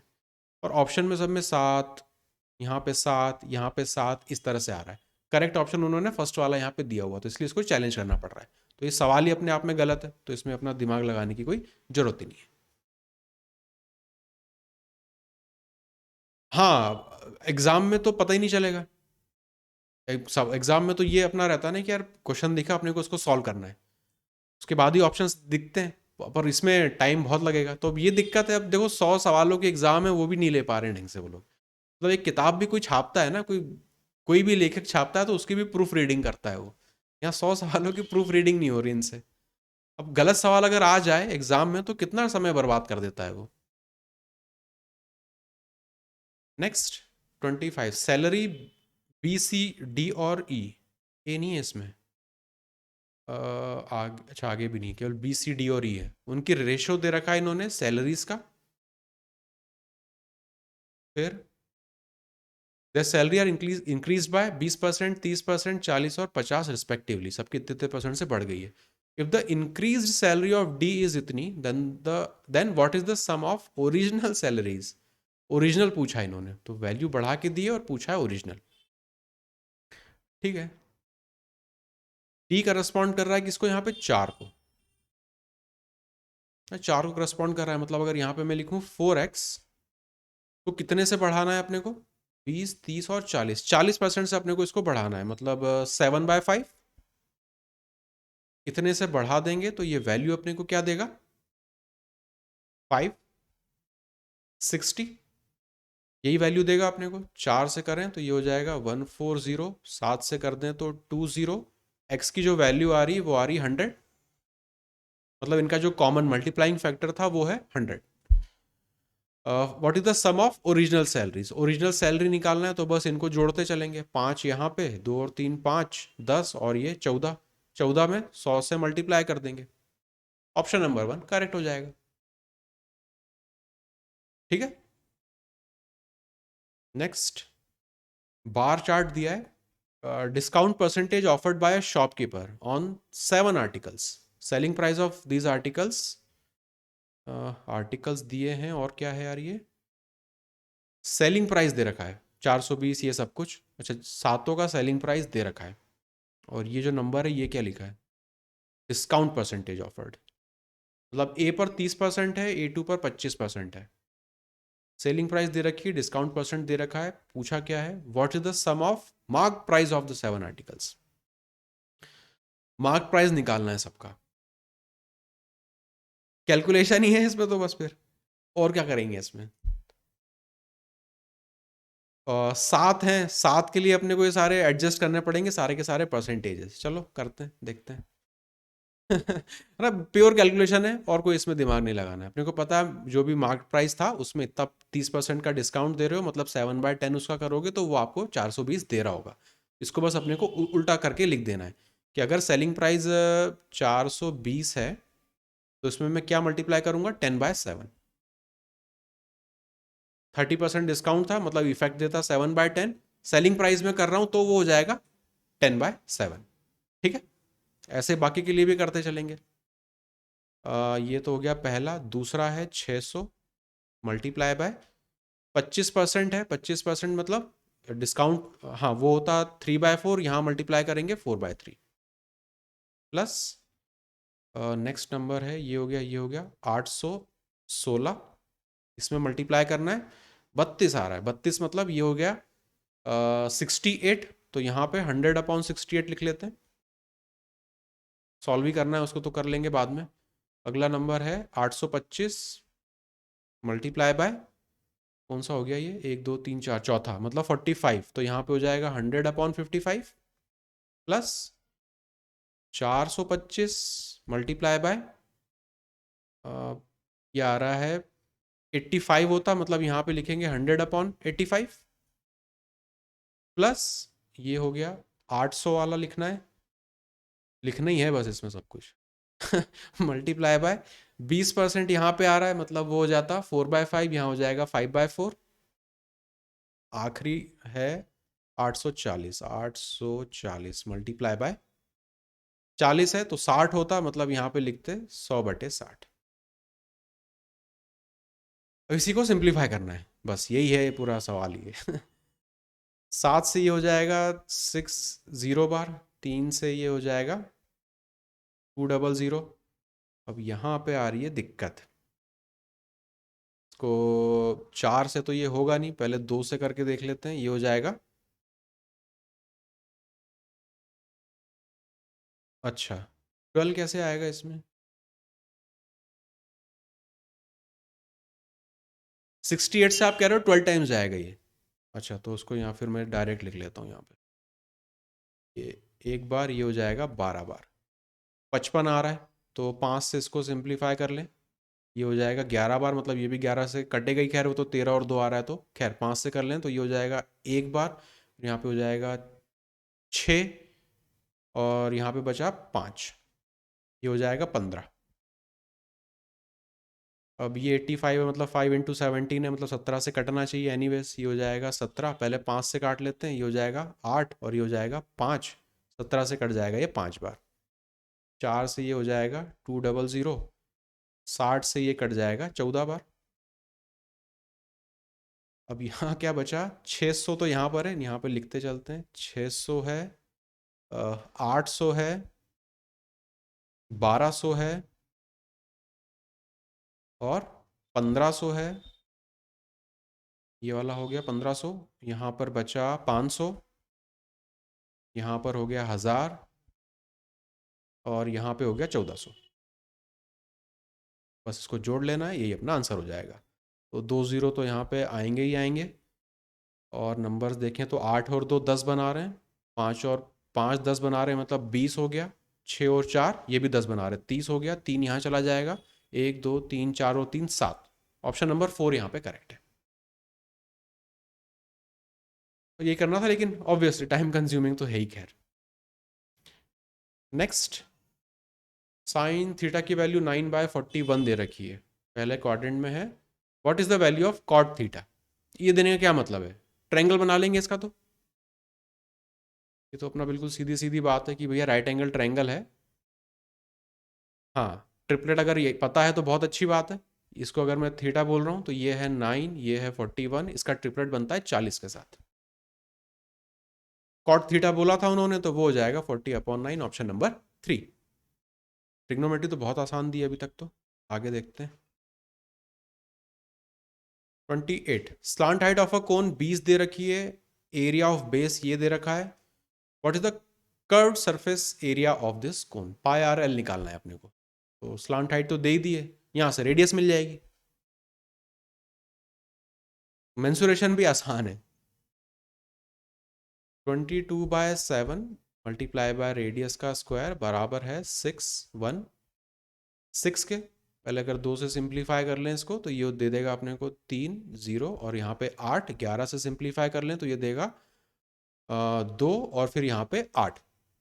और आर स्क्वायर है ना, तो ये हो जाएगा 7 × 4, मतलब रेडियस अपने को दे देगा 7 और 4 से 2 मिल जाएगा 14, रेडियस हो गया 14। पाई आर एल बस लगा देना है, तो 22/7 multiply by 14 multiply by slant height दे रखी है 20, ये हो जाएगा 2 बार, ये हो जाएगा 44 × 20 880, option number 3। Next, Raju spends 10% and 20% of his income on transport and food respectively. 10 और 20% इन दोनों पे चला गया. He spends 30% of the remaining. अब ये remaining वाले पे अपने को ध्यान रखना है. On clothing. He saves rest of his income. अगर उस सेविंग उसकी 264 ये है, तो what will be the total expenditure on food and clothing together? एक मिनट, यहाँ ट्रांसपोर्ट और फूड दे रखा है, यहाँ फूड और क्लोथिंग है. ये क्लोथिंग देके थोड़ा सा उन्होंने इसको कैलकुलेटिव थोड़ा सा और बना दिया बस. कंसेप्चुअली कोई दिक्कत नहीं है, वही सेम चीज़ है, उतने परसेंट से घटाते चलो, आगे सॉल्व करते चलो. सबसे पहले इसमें निकालना पड़ेगा अपने को इनकम कितनी है उसकी, के बाद ही बाकी चीज़ें निकलेंगी. तो मान लेते हैं इनकम जो है वो है आय. जो भी इनकम थी उसमें से 10% और 20%, ओवरऑल 30% तो चला गया. बचा कितना? 70%. इसका अगर मैं 7/10 लिख दूं, ये है अपना रिमेनिंग. इस रिमेनिंग का ही स्पेंड्स 30%, इसका 30% वो स्पेंड करता है. बचा हुआ इनकम हो जाएगा, तो इसमें से 30% हटा दिया, बचा कितना? 70%, मतलब 7/10. ये वैल्यू दे रखी है 26460. ये पहला स्टेप है, यहां से अपने को इनकम मिल जाएगी. तो पहले 10 और 20% तो पूरे का था, बेस सेम है तो इसको 30% मान सकते हैं पूरे को. तो बचा हुआ 7/10, इसमें से 30% और चला गया, तो बचा कितना? इसका 7/10, यही इसकी सेविंग है. अब इसको अपने को सॉल्व करना है. 7 से अगर सॉल्व करते चले, कटना तो चाहिए ही इसको, वरना तो क्वेश्चन ही सॉल्व नहीं होगा. 3 बार में जाएंगे 21, यहाँ हो जाएगा 54, 56, मतलब यहाँ पे जाना पड़ेगा 7 बार. 7 7 49. अब अपने पास बचा यहाँ पे 5 और 6, मतलब 8 बार, और यहाँ पे हो जाएगा 0. एक 7 कट गया, दूसरे वाले 7 से भी सॉल्व कर लेते हैं. 5 बार में जाएंगे तो 35, यहाँ पे 2, मतलब 4 बार ये, और 0 यहाँ पे. इनकम उसकी ओवरऑल हो गई 540 और 2 0 यहाँ के 00, ये निकली उसकी इनकम. अब यहाँ पे अपने को देखना पड़ेगा क्या क्या निकालना है. What will be the total expenditure on food and clothing. Food के लिए उन्होंने बोल रखा है 20% अपने को, उसने इसमें से खर्चा किया, तो इनकम का 20% निकालना है. इसका 10% होता 5400, उसका डबल कर देंगे तो 20% हो जाएगा, मतलब 54 का डबल 108, और यहां से 2 0. तो ये निकला फूड के लिए, ये निकला अभी फूड के लिए. अब उन्होंने बोला है क्लोथिंग के लिए निकालो. अगर ट्रांसपोर्ट होता तो आसान हो जाता, 10% निकालते वही इसका हो जाता. क्लोथिंग निकालने के लिए क्या करना पड़ेगा? इनकम उसकी इतनी थी, इसमें से 30% हटा दिया, मतलब इसका अपने को निकालना पड़ेगा 7/10. अब he spends 30% of the remaining on clothing, तो इसका अपने को निकालना है 30%. ये हो जाएगा 3/10, ये हो जाएगा 3/10. ये निकलेगा किसका? क्लोथिंग के लिए. 2 0 वगैरह जो भी है इनको काट लो. यहाँ पे आ रहा है 54 × 10 × 21. तो 10 को रिटेन कर लेते हैं, 54 को 21 से मल्टीप्लाई कर लेते हैं. 20 से अगर इसको कर लें तो ये देगा अपने को 108, और एक 0 लगा देते. 54 × 1, यहाँ पे 54 और जोड़ देंगे, ये हो जाएगा 4, यहाँ पे हो जाएगा 13, यहाँ पे हो जाएगा 1. 0 वगैरह मिसिंग है क्या इसमें कुछ? हाँ, 0 नहीं लगाया ना, ये वाला एक 0. मतलब बेसिकली यहाँ पे जो क्लोथिंग है उसके लिए हो जाएगा 1134 और 0, इसको जोड़ देंगे 4 0. ऑप्शन देखें तो 2 में आ रहा है 4 0, आगे और देखना पड़ेगा फिर. एक यहाँ पे, 2 यहाँ पे और 2 यहाँ पे, 22140, ऑप्शन नंबर 1 करेक्ट है. तो क्लोथिंग के लिए एक स्टेप अपने को और यहाँ पे लिखना पड़ा, फुट तो डायरेक्ट निकल गया था. Next, base of a right prism is equilateral triangle. Side भी दे दी, हाइट भी दे दी. टोटल सरफेस एरिया निकालना है प्रिज्म का. प्रिज्म है, कर्व सरफेस एरिया क्या होगा? पेरीमीटर और हाइट. इक्विलेटरल ट्रायंगल है, 10 सेंटीमीटर उसकी हर एक साइड है, तो पेरीमीटर कितना हुआ? 30. इसमें मल्टीप्लाई कर दें उसकी हाइट पायर जैसे सिलेंडर होता है तो pi r pi r h 2 pi r h बोलते हैं ना, मतलब पूरी सरकमफ्रेंस और हाइट। तो यहाँ पे इसकी सरकमफ्रेंस और हाइट हो गई 10√3, तो ये हो गया 300√3। ये निकला कर्व सरफेस एरिया, उन्होंने बोला टोटल सरफेस एरिया निकालना है, तो दो इसमें ट्राइंगल के एरिया भी अपने को जोड़ने पड़ेंगे। तो √3/4 ए स्क्वायर, तो 10 × 10, और इसका डबल करना पड़ेगा क्योंकि दो ट्राइंगल है। 2 से ये कट गया, इससे ये कट गया, मतलब 50√3 और आ गया, दोनों को जोड़ देंगे 350√3, ऑप्शन नंबर 3। नेक्स्ट 50-40 दिख गया, ये कट जाएगा। कोसेक और सेक 80 और 10 ये कट गया, मतलब 1 + 3 4, तो यहीं पे हो गया, माइनस कॉस 50 और कोसेक 40, ये कोसेक बन जाता क्या, सेक 50, कॉस और सेक वो भी कट जाता, मतलब ये दोनों कट जाएंगे, -2, आंसर आ जाएगा 2। Next, cost of diamond is directly proportional to square, standard सवाल होते हैं, तो directly proportional to square of its weight, तो कॉस्ट, जो भी कॉस्ट है वो डायरेक्टली प्रोपोर्शनल है वेट के स्क्वायर के। Cost of 15 gram of diamond इतनी है, इसको तोड़ा ताड़ा तो 2 पीस में होके 5:9 के रेशो में हो गया। How much loss percent is incurred due to this breakage. सीधा सीधा तरीका ऐसे सवालों को सॉल्व करने का। अब चूंकि इन्होंने परसेंटेज पूछा है तो इस वैल्यू की कोई मतलब ही नहीं रह गया। अगर ओरिजिनल वाले का देखते तो उसकी जो कॉस्ट है 14 ग्राम के हिसाब से स्क्वायर करेंगे तो 196 ये निकलती। अब अगर देखें टूटने के बाद क्या होगा, C1 जो कॉस्ट है 5 वाला जो है वो अपने को 25 देगा, C2 वाला जो है 9 के हिसाब से 81 देगा। इन दोनों को अगर जोड़ें C1 और C2 को तो ये अपने को देगा 6, और यहाँ पे हो जाएगा 10। तो जो वैल्यू 196 होनी थी वो कितनी रह गई, 106 के बराबर। तो लॉस कितने का हुआ आपको यहाँ पे, इन दोनों का डिफरेंस देखेंगे 90 का, कितने पर, ओरिजिनल पे 196 पर। इसी का आपको परसेंटेज निकालना है। अब ऑप्शंस में देखें तो 50 के आसपास सब आ रहे हैं। अगर 196 को आधा करें, अगर 196 को आधा करें तो वो 90 से तो ज़्यादा रहेगा, 90 से ज़्यादा रहेगा, मतलब जो भी वैल्यू है ये 50 से कम है, तो ये दो ऑप्शंस एलिमिनेट हो गए। अब ये 98 के आसपास होता और ये 98, डिफरेंस ज़्यादा है इसलिए 50 के बहुत करीब नहीं होगा, उससे थोड़ा सा दूर होना चाहिए, ये अपना आंसर हो जाएगा। ऑप्शंस को यहाँ पे थोड़ा सा निगाह डाल के अपन यूज़ करेंगे, अदरवाइज फिर वो डिवाइड करना पड़ेगा अननेसेसरी। इसका जस्ट अपन ने हाफ देखा कि अगर इसका हाफ करेंगे तो ये हो जाएगा 98, तो 50% से भी कम होना चाहिए, तो दो ऑप्शन एलिमिनेट हो गए। अब 98 के बहुत करीब नहीं है, ये बहुत दूर है, ये 90 और 98 में बहुत डिफरेंस है, इसलिए 50 के बहुत करीब नहीं होगा, जो भी परसेंट होगा उससे थोड़ा और दूर होगा, इसलिए फोर्थ वाला। इस वैल्यू की कोई जरूरत नहीं क्योंकि परसेंटेज निकालना था उसमें। Next, base of a prism is right angle triangle, side दे दी 9, 12, 15, ट्रिपलेट तो है ही खैर। Volume of this prism is इतना, what will be the height of prism.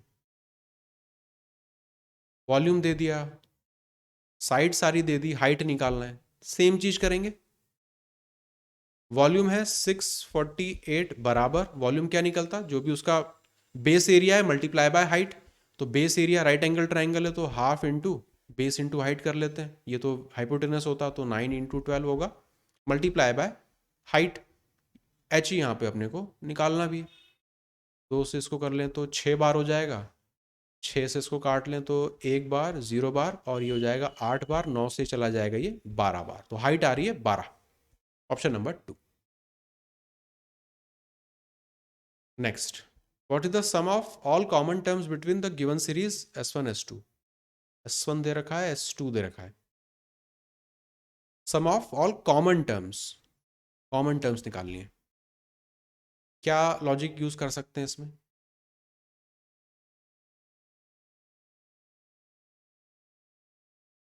S1 और S2, अगर यहाँ पे देखें 2 से 9 मतलब गैप आ रहा है 7 का, 9 से 16 गैप आ रहा है 7 का, 7 का गैप पे चल रही है, इसको देखें तो 7 11 4 का गैप, यहाँ पे 4 का गैप, तो अगर ऐसी सीरीज चल रही है तो बेसिकली ये AP है दोनों,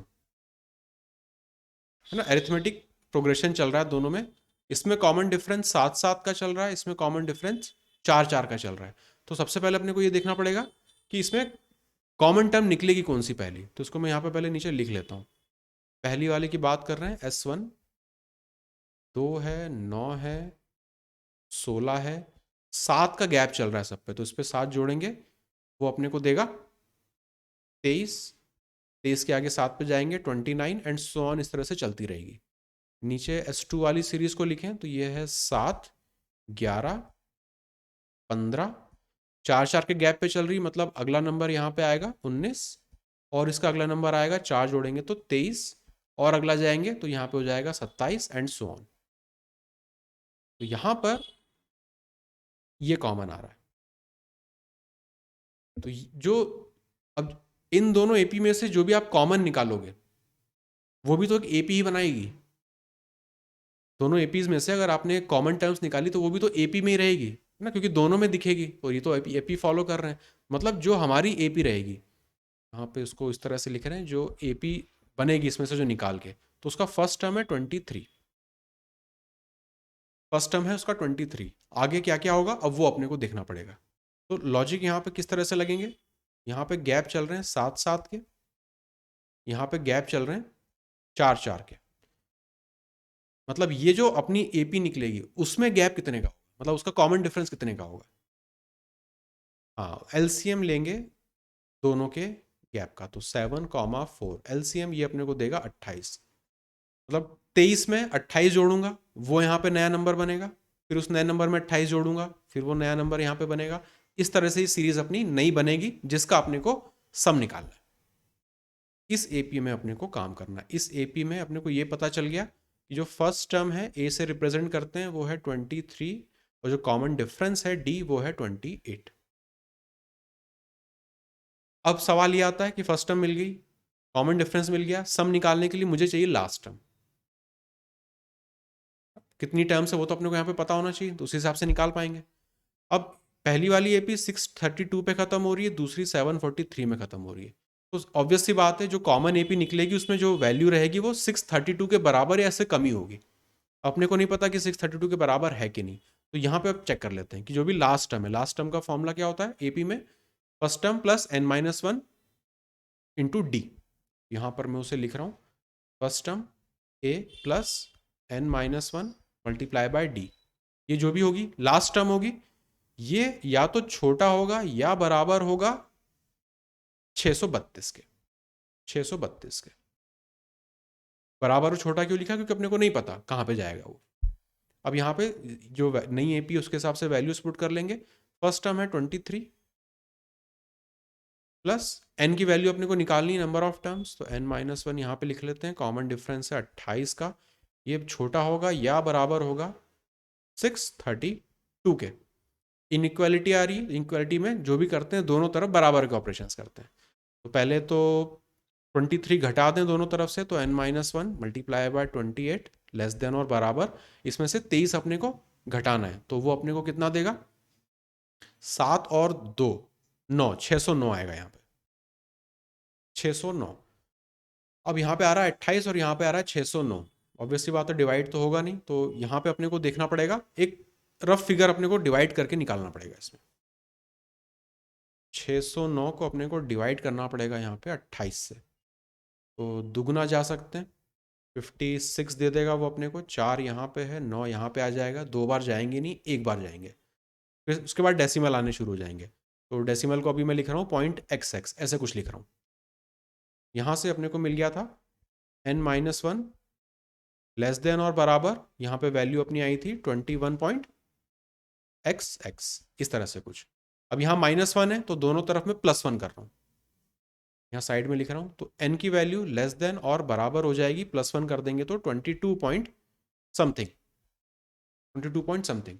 अपने को पता है जब भी अपन टर्म्स निकाल रहे होते हैं तो वो डेसिमल में तो आती नहीं है, डेसिमल में तो आती नहीं, तो ये जो हिस्सा है .xx इसका कोई मतलब नहीं है अपने लिए, बस ये केवल आगे इंटीजर वाला पार्ट काम का है। n की वैल्यू अपने को मिल गई 22। ये सवाल टफ है, लेंदी भी है, टफ भी है, बहुत सारी चीजें इसमें। तो सबसे पहला टफ काम तो है एपी निकालना, फर्स्ट टर्म निकालना होगी कौन सी, कि कॉमन से किस तरह से निकलती, कॉमन डिफरेंस निकालना। फिर नंबर ऑफ टर्म्स कैसे निकालते हैं, तो उसका तरीका ये है। तो डेसिमल में तो होता नहीं है टर्म्स, वो तो अपना प्योर इंटीजर रहेगा, इसलिए डेसिमल पार्ट को छोड़ो, चूंकि लेस देन और इक्वल टू है इसलिए इससे छोटा है, मतलब 22 को ले लेंगे। बहुत सारी चीज़ें अपने को यहाँ पे मिल गई। इस तरफ अब मैं लिख लेता हूँ। अब अपने को चाहिए समेशन। तो समेशन क्या होता है किसी भी एपी का, n/2 ब्रैकेट में a प्लस लास्ट टर्म, या फिर यहाँ पे लास्ट टर्म अपने को नहीं पता है तो उसके लिए अपन 2a प्लस n-1 d लिख लेते हैं। ये अपना स्टैंडर्ड फॉर्मूला है, इसी को यहाँ पे यूज कर लेंगे। तो समेशन अपना आएगा, n की वैल्यू आपने 22 निकाली है तो 22 को 2 से डिवाइड करेंगे, मतलब 11 यहाँ पे। a की वैल्यू आपने 23 निकाली थी तो 46 यहाँ पे, प्लस n की वैल्यू आपने 22 निकाली है तो यहाँ पे हो जाएगा 21, मल्टीप्लाई बाय d की वैल्यू 28 है 28। इसको सॉल्व करेंगे, यही अपना आंसर होना चाहिए। तो पहले इस वाले हिस्से को सॉल्व करें। 28 से 20 मतलब ये देता अपने को 560, और उसमें 28 और जोड़ देंगे मतलब 8 यहाँ पे, 588 तो ये हो गया। 46 इसमें और अपने को जोड़ना है तो 4 और 1 12 13 3 1 6, 6 3 4 को अपने को 11 से मल्टीप्लाई करना है तो 6 3 और 4, ये देगा 4 7, ये हो जाएगा 9 और ये हो जाएगा 6। 6974 ऑप्शंस में देखें। हाँ फर्स्ट वाला ये इसका आंसर होगा। टफ सवाल है। अब मेंस की एग्जाम में तो ऑब्वियस सी बात है 10 सवाल तो एक्सपेक्ट करेंगे ही, जो कि मुश्किल होंगे, लेंदी होंगे, कुछ ना कुछ तो होंगे, क्योंकि बाकी सवाल बहुत ही निहायत ईजी हैं। ट्रिग्नोमेट्री और मेंसुरेशन तो ऐसा लग रहा है कि बिना पढ़े जाएं तो भी शायद हो जाए, है ना। एनीवेज खैर पढ़ना पड़ता है, कोई भरोसा नहीं है। देखो अभी हो सकता है कि ईजी आ रहा है, हो सकता है कि अगले साल से वो चीज़ें टफ आनी शुरू हो जाए। तो पढ़ना सब कुछ पड़ता है, लाइटली नहीं ले सकते जस्ट बिकॉज कि एक पेपर आसान सा दिख रहा है इस वजह से। Next, ratio of monthly income A और बी की 4 और 5 के रेशो में है। सेविंग्स 14 और 19, तो ये एक्सपेंडिचर सेविंग वाले सवाल हैं, स्टैंडर्ड तरीका है सॉल्व करने का। ए और बी यहाँ पे लिख लेंगे, यहाँ पे लिख लेंगे इनकम, एक्सपेंडिचर और सेविंग। इनकम दे रखा है उन्होंने रेशो 4 और 5 का, और ये दूसरा रेशो है सेविंग्स का, सेविंग्स है 14 और 19, 14 और 19। हर एक जो है 1200 रुपये बचा रहा है, मतलब सॉरी एक्सपेंडिचर है, हर एक 1200 एक्सपेंडिचर 1200 है, मतलब खर्च बराबर है उनका। तो यहाँ पे जो आना चाहिए वो बराबर की चीज़ें आनी चाहिए। Then what is the difference between monthly income of A. अब रेशियोज मैनिपुलेट करके भी इसको कर सकते हैं। अगर रेशियोज आपको दिख रहे हैं तो पता है, देखो इनकम ज़्यादा होनी चाहिए सेविंग वाले पार्ट से, तो इस वाले पार्ट में मुझे कुछ ना कुछ मल्टीप्लाई करना पड़ेगा। अब अगर पहले ट्रायल एंड एरर, पहले मैं आपको नॉर्मल तरीका बता देता हूँ इक्वेशन वाला। अगर इक्वेशन से करना पड़ता तो कैसे करते, इक्वेशन से अगर करते तो इनकम ए की जो है वो है 4x, उसमें से अगर मैं उसका सेविंग घटा दूं 14y, तो ये बराबर होना चाहिए, मतलब ये एक्सपेंडिचर पार्ट आ गया, बराबर होना चाहिए 5x माइनस इसकी सेविंग है 19y।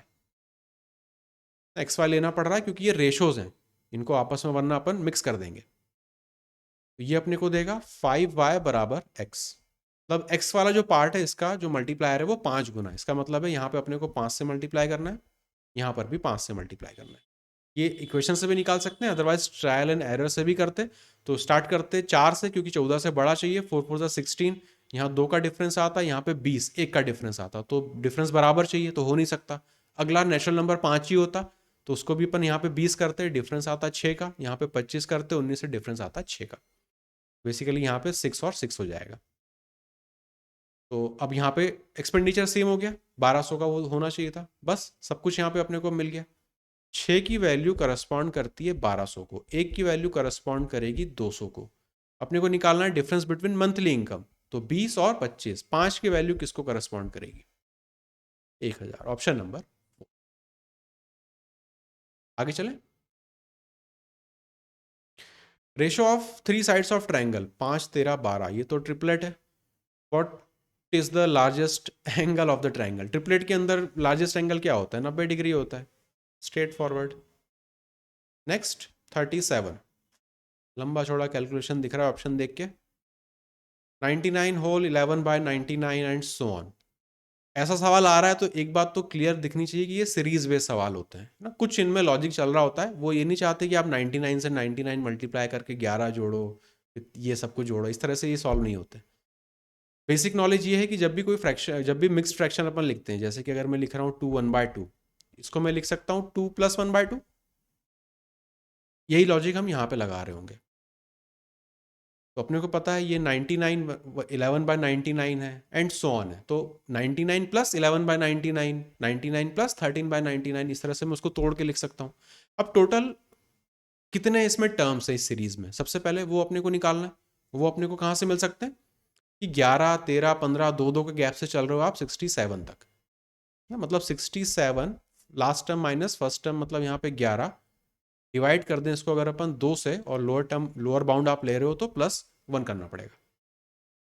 ये जो है नंबर ऑफ टर्म्स अपने को देगा, ठीक है, ऐसे निकलेगा। ये अपने को देगा 56, 2 से डिवाइड करके +1 यहाँ पे अपने को करना है, ये होता है 28 और +1, मतलब ये देगा अपने को 29। 29 टर्म्स है इस सीरीज में। 29 टर्म्स है, मतलब 99 आपने कितनी बार निकाला होगा, 29 टाइम्स। तो 99 मल्टीप्लाई बाय 29 यहाँ पे लिख रहा हूँ मैं, प्लस। अब वो फ्रैक्शन वाले पार्ट को अपन देख लेते हैं। सब में डिवीजन में 99 है, तो 99 सब में कॉमन ले सकते हैं। यहाँ पे हो जाएगा 11 + 13 + 15 plus so on up to 67। अब 11 से 67 वही 29 टर्म्स है इसमें, तो इसका समेशन अपने को निकाल लेना है। इस पॉइंट पर समेशन निकाल सकते हैं, तो वही जो वहाँ पे फॉर्मूला था सेम यहाँ पे लगा देंगे। नंबर ऑफ टर्म्स है 29 डिवाइड बाय 2 n/2 हो गया, और first term plus last term, 67 और 11 जोड़ देंगे तो ये अपने को देगा 78। 78 अपने को देगा ये इतना वाला हिस्सा। सिंप्लीफाई कर लें इसको, 2 से सिंप्लीफाई करें तो 3 बार ये और 9 बार ये, मतलब ये वाला जो हिस्सा है इसको अब मैं यहाँ से हटा के लिख रहा हूँ। अब समेशन यहाँ निकाल चुके हैं, 29 मल्टीप्लाई बाय 39। हाँ, अब इसमें 39 और 99 तीन कॉमन है, तो यहाँ पे 13 ये हो जाएगा और यहाँ पे 33 हो जाएगा। अब 29 इन दोनों में कॉमन है, तो 29 यहाँ से कॉमन ले लो, ये हो जाएगा 99 + 13/33। अब इसको बस अपने को सॉल्व करना है। 99 33 मल्टीप्लाई करेंगे और उसमें 13 जोड़, इसको अपन करेंगे, ये हो जाएगा 27 27, मतलब 7 लिख लेते हैं यहाँ पे, कैरी 2 ऊपर डाल देंगे 7, और यहाँ पे हो जाएगा 29, यहाँ पे क्रॉस लगा लेंगे, फिर यहाँ पे लिखेंगे 7 9 और 2, 7 हो जाएगा ये 16, ये बनता 12, मतलब 2 यहाँ पे और 3 यहाँ पे, 3 2 6 7। अब इसमें अपने को ये वाला 13 जोड़ना है, ये देगा 0 और 1, मतलब ये हो जाएगा 80, ये हो जाएगा 2 और ये हो जाएगा 3, 3280 आया। अब इसमें अपने को 29 मल्टीप्लाई करना है, 328, 0 एडजस्ट कर लेंगे, इसको मल्टीप्लाई करना है अपने को 29 से, 29 से, तो 8 9 सा 72, 2 यहाँ पे 7 यहाँ पे, 9 2 सा 18, 7 जोड़ेंगे हो जाएगा 25, 5 2, ये होगा 27, मतलब 2 और 9, यहाँ पे हो जाएगा 6 और 1, यहाँ हो जाएगा 5, यहाँ पे हो जाएगा 6, 2 यहाँ पे 1, 15 का 5 1, 9512, और एक 0 था वो यहाँ पे 0 आ जाएगा। 9512 और 33 डिवीजन में भी है, 95120 ऑप्शन में है कि नहीं आ रही है, 95120, हाँ है। फाइनली ये वाला अपना आंसर हो जाएगा, है ना। तो कैलकुलेशन है, पर ये देखने को आ रहा है कि जो नंबर सिस्टम पे अब वो ज़्यादा फोकस कर रहे हैं, वहाँ पे थोड़े से अच्छे सवाल वो लोग पूछ रहे हैं। मेंसुरेशन और बाकी चीज़ें उन्होंने थोड़ा सा लाइट कर दिया है। Anyways 38, cube root of n जो है lies between 6 and 7, n is an integer, then how many values of n can take, n की कितनी वैल्यूज हो सकती हैं, क्या अप्रोच रहेगा इसमें।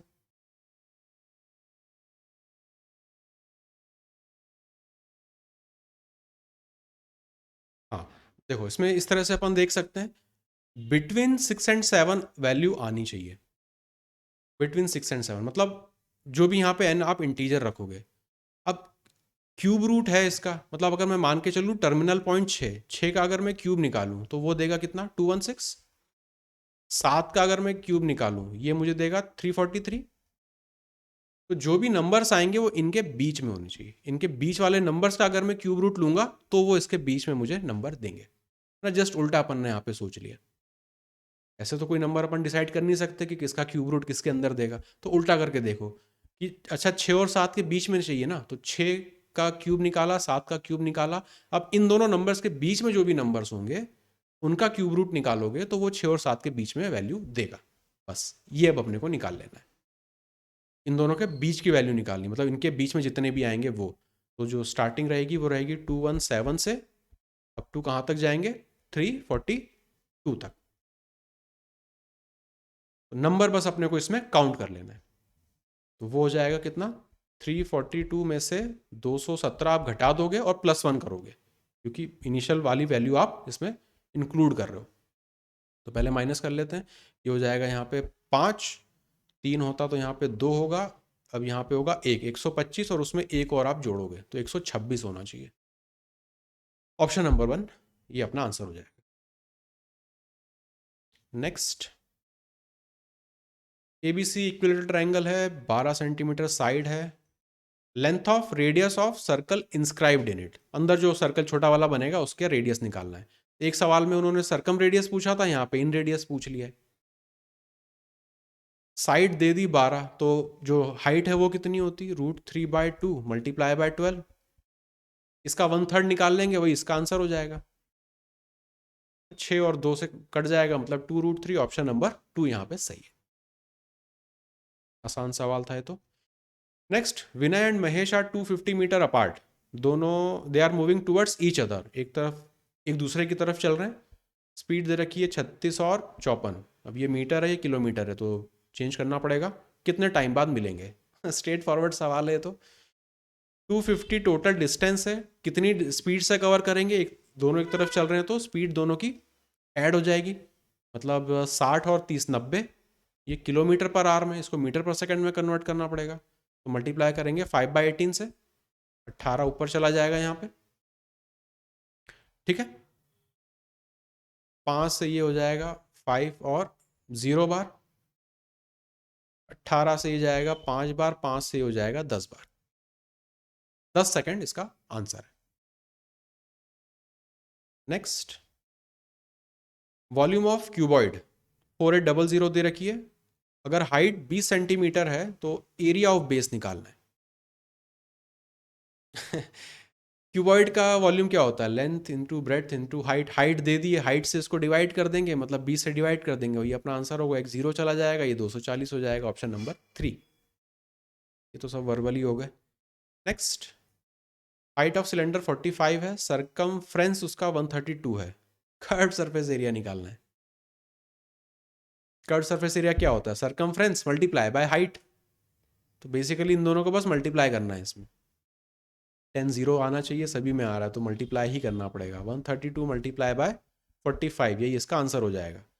0 1 15 6 1, यहाँ पर भी 6, यहाँ पे हो जाएगा 8, 12 का 2, यहाँ 5 हो जाएगा।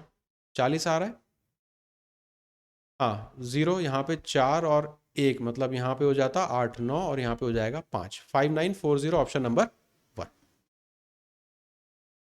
Next, P Q R is बहुत इक्विलेटरल ट्राइंगल आ रहे हैं and the centroid of triangle PQR is point A. If the side of triangle 12 दे रखी है, what will be the length of PA? तो बिल्कुल वैसे ही सवाल हो गया कि ये आपका इक्विलेटरल ट्राइंगल है,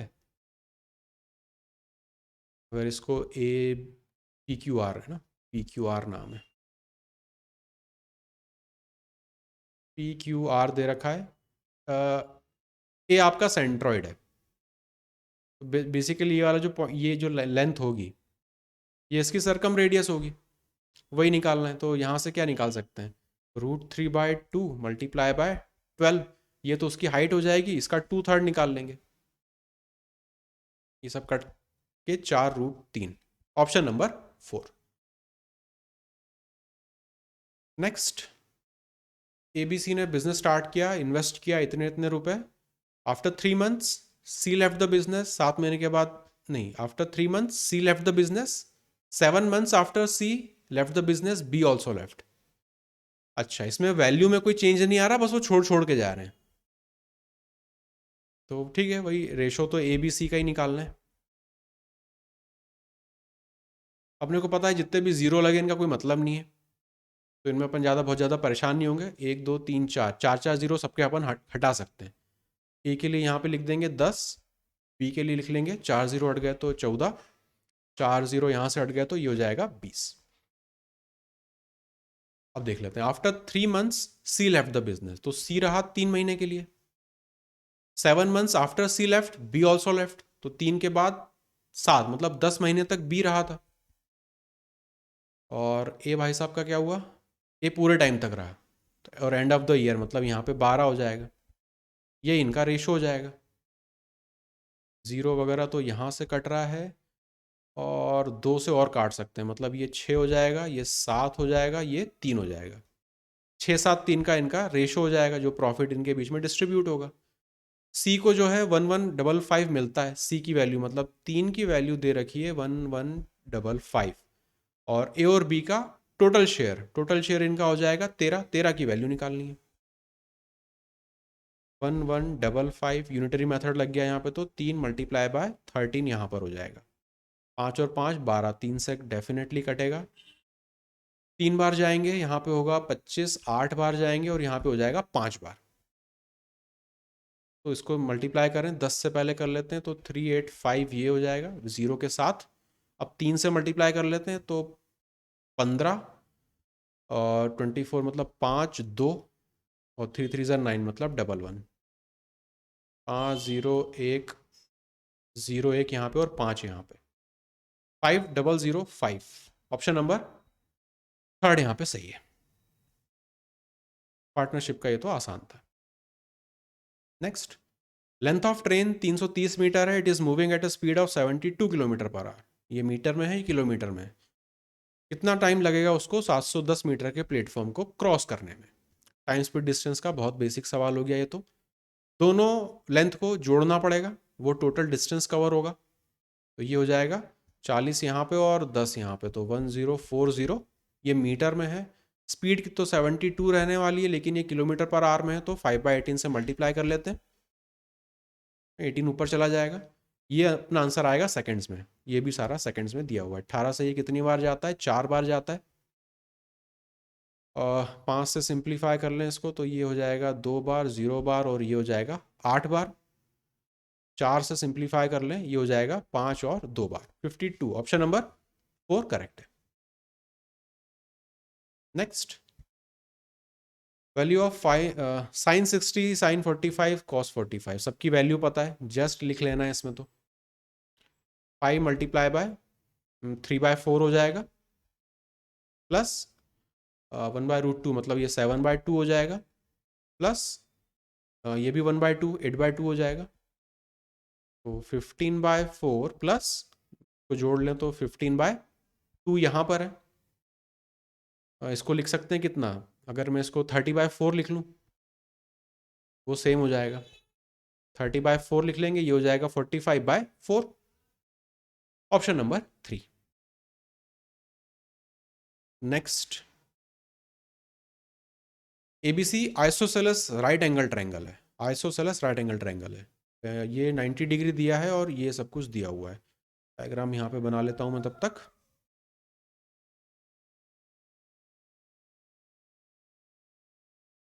ए बी सी मतलब बी यहाँ पे रखना पड़ेगा, ये ए है और ये सी है, ये 90 डिग्री है।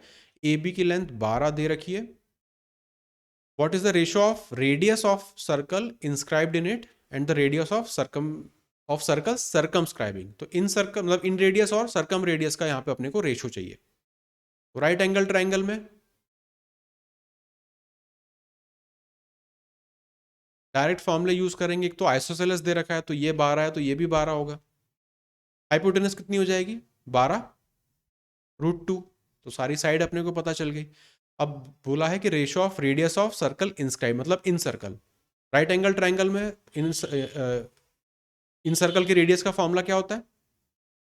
डायरेक्ट फॉर्मूला है, दोनों को जोड़ेंगे यहाँ पे तो मतलब 12 + 12 24, उसमें से हाइपोटेनस घटाते हैं 12√2 और उसको 2 से डिवाइड करते हैं।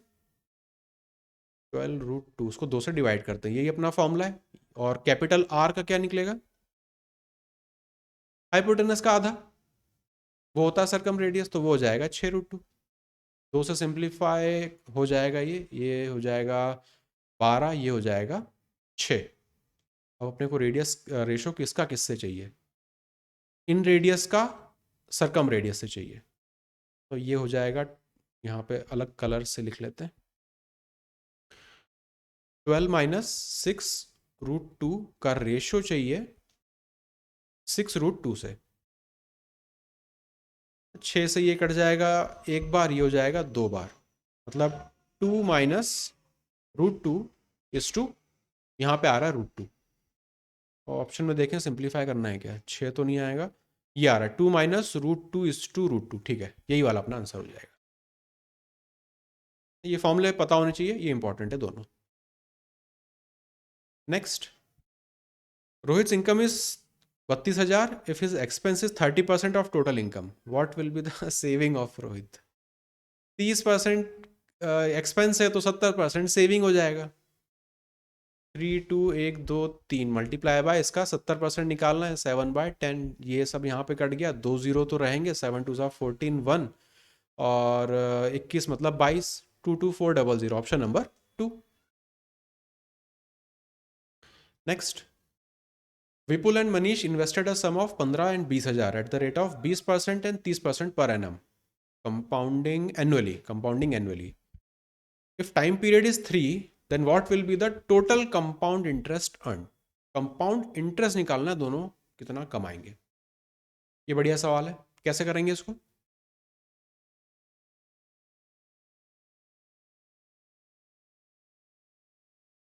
क्या आइडिया लगा, कैसे करेंगे? जब भी कंपाउंड इंटरेस्ट निकालना है, अपने को पता है इसमें ट्री मेथड लगती है।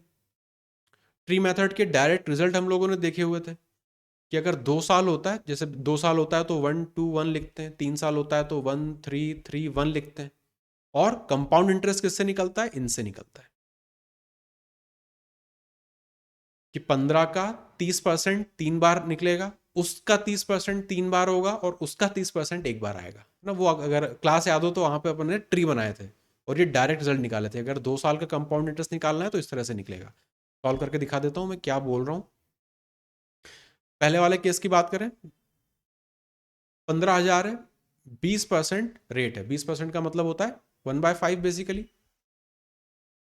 3 साल के लिए निकालना है तो 15,000 का 20% निकालूंगा मैं, तो ये आएगा 3 बार निकलेगा। जब आप ट्री बनाओगे तो उसमें देखोगे 3 बार ही आपको लिखना पड़ता है ना, टॉप पर ही रहेगा ये तो 3 इसका 1/5 ये होगा 3,000 प्लस 3 मल्टीप्लाई बाय इस 3,000 का 20%, तो इसका 1/5 मतलब 600। बीच में प्लस साइन लगा देता हूं यहाँ पे, प्लस 1 टाइम्स मल्टीप्लाई बाय इस 600 का 20% मतलब 1/5, ये होगा अपना 120। ये जो है ये कंपाउंड इंटरेस्ट निकलेगा इन भाई साहब का। सेम लॉजिक लगाएंगे, उसी तरह से निकालेंगे अब इसका भी। तो पहले इतना पार्ट कैलकुलेट कर लेते हैं। ये हो जाएगा 9,000 तो यहाँ पर, 1,800 यहाँ पर, 120 यहाँ पर, 2 0 और यहाँ पे है 9 और यहाँ पर है 10, 10920, तो 15,000 पे कंपाउंड इंटरेस्ट निकला। सेम लॉजिक अब लगाएंगे 20,000 वाले पे, तो वहाँ पर भी वही चलेगा, 3 3 और 1 मल्टीप्लाई करेंगे। 20,000 का 30% निकालना है अपने को, इसका 30% कितना होगा? 6,000। इस 6,000 का 30% निकालना है अपने को, वो कितना होगा? 1,800। 6,000 का 30% 1,800। इस 1,800 का अपने को 30% निकालना है, वो कितना होगा? 540। इनको बस जोड़ देंगे तो ये रेड वाले का देख लेते हैं यहाँ पे कितना निकलेगा। ये हो गया 18,000 तो ये है, और 5,400 यहाँ पर है और 540 यहाँ पर है। सम टोटल निकालें इसका, यहाँ पे लिख लेता हूँ साइड में 40 और यहाँ पे 9, ये हो जाएगा 23। 23940 इसका आ रहा है, दोनों को जोड़ दें 10920, 10920 अब 60, ये हो गया 18 का 8, यहाँ पे हो जाएगा 4 और यहाँ पे हो जाएगा 3, 34860, ऑप्शन नंबर 3, 34860। बस ये अगर कंसेप्ट अपने को पता है ये वाला, क्यों ये 3 3 1 कर रहे हैं, हो गया काम। तो क्लास में अपन ने डिस्कस किया भी हुआ था, अगर भूल भी गए हो तो एक बार उसको रिवाइज कर लेना। कंपाउंड, क्योंकि ट्री भी बनाओगे तो उसमें यही कर रहे होते हैं अपन, 3 बार मल्टीप्लाई करते हैं, फिर उसका जो निकलता है ना, इंटरेस्ट ऑन इंटरेस्ट वाला कंसेप्ट है basically. Next question number 50, ratio of milk to water 100 litre के मिक्सचर में दिया है 2:3 के रेशो में। 10 लीटर मिक्सचर आपने निकाला और रिप्लेस किया, देखो रिप्लेसमेंट वाला सवाल आ गया, with milk. This process is repeated 2 more times, what is the percentage of milk in final mixture. अगर मेथड नहीं पता है सॉल्व करने का तो ये एग्जाम हॉल में नहीं बनने वाला। कैसे करेंगे इसको, बार बार रिप्लेसमेंट का केस है, रिप्लेस किससे कर रहे हैं आप, प्योर कंपोनेंट से कर रहे हैं। तो जब भी प्योर कंपोनेंट से आप कोई भी रिप्लेसमेंट कर रहे हो या जोड़ रहे हो घटा रहे हो तो हमेशा C1V1 वाला फॉर्मूला अपने दिमाग में आता है। अब रिप्लेसमेंट वाले को सॉल्व करने का बिल्कुल स्टैंडर्ड तरीका है, आपको मैंने उसमें मिक्सचर एलिगेशन वाली क्लासेस में पहले भी सिखाया था।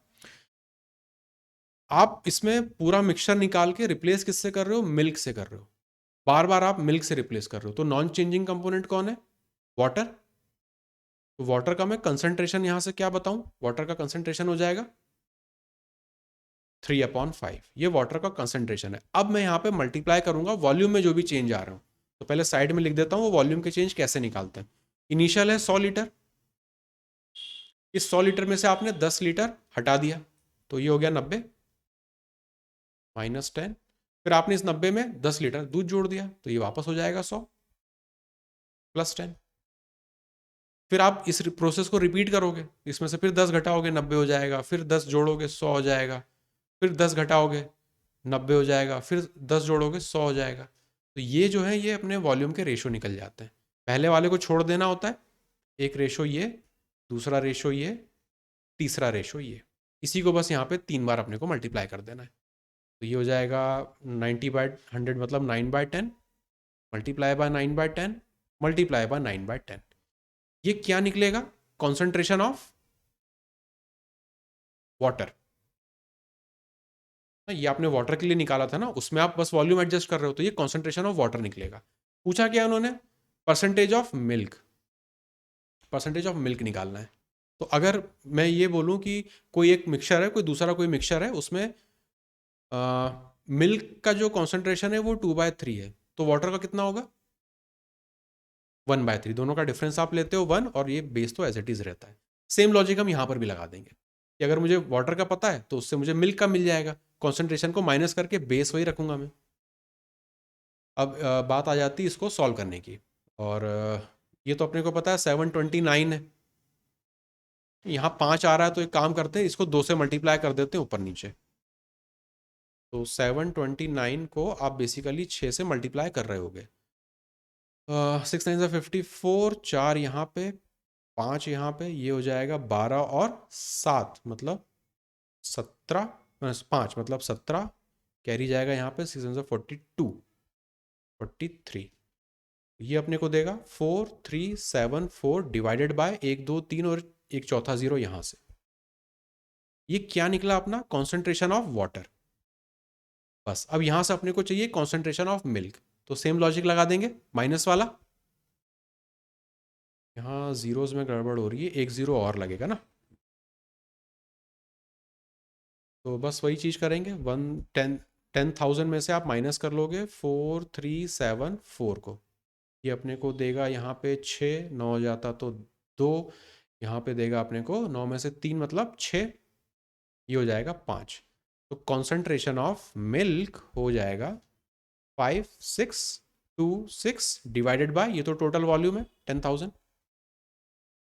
अब परसेंटेज निकालेंगे, 100 से मल्टीप्लाई कर देंगे तो 56.26, 56.26 एकदम डॉट परसेंट यहाँ पे निकला, ये अपना आंसर हो जाएगा।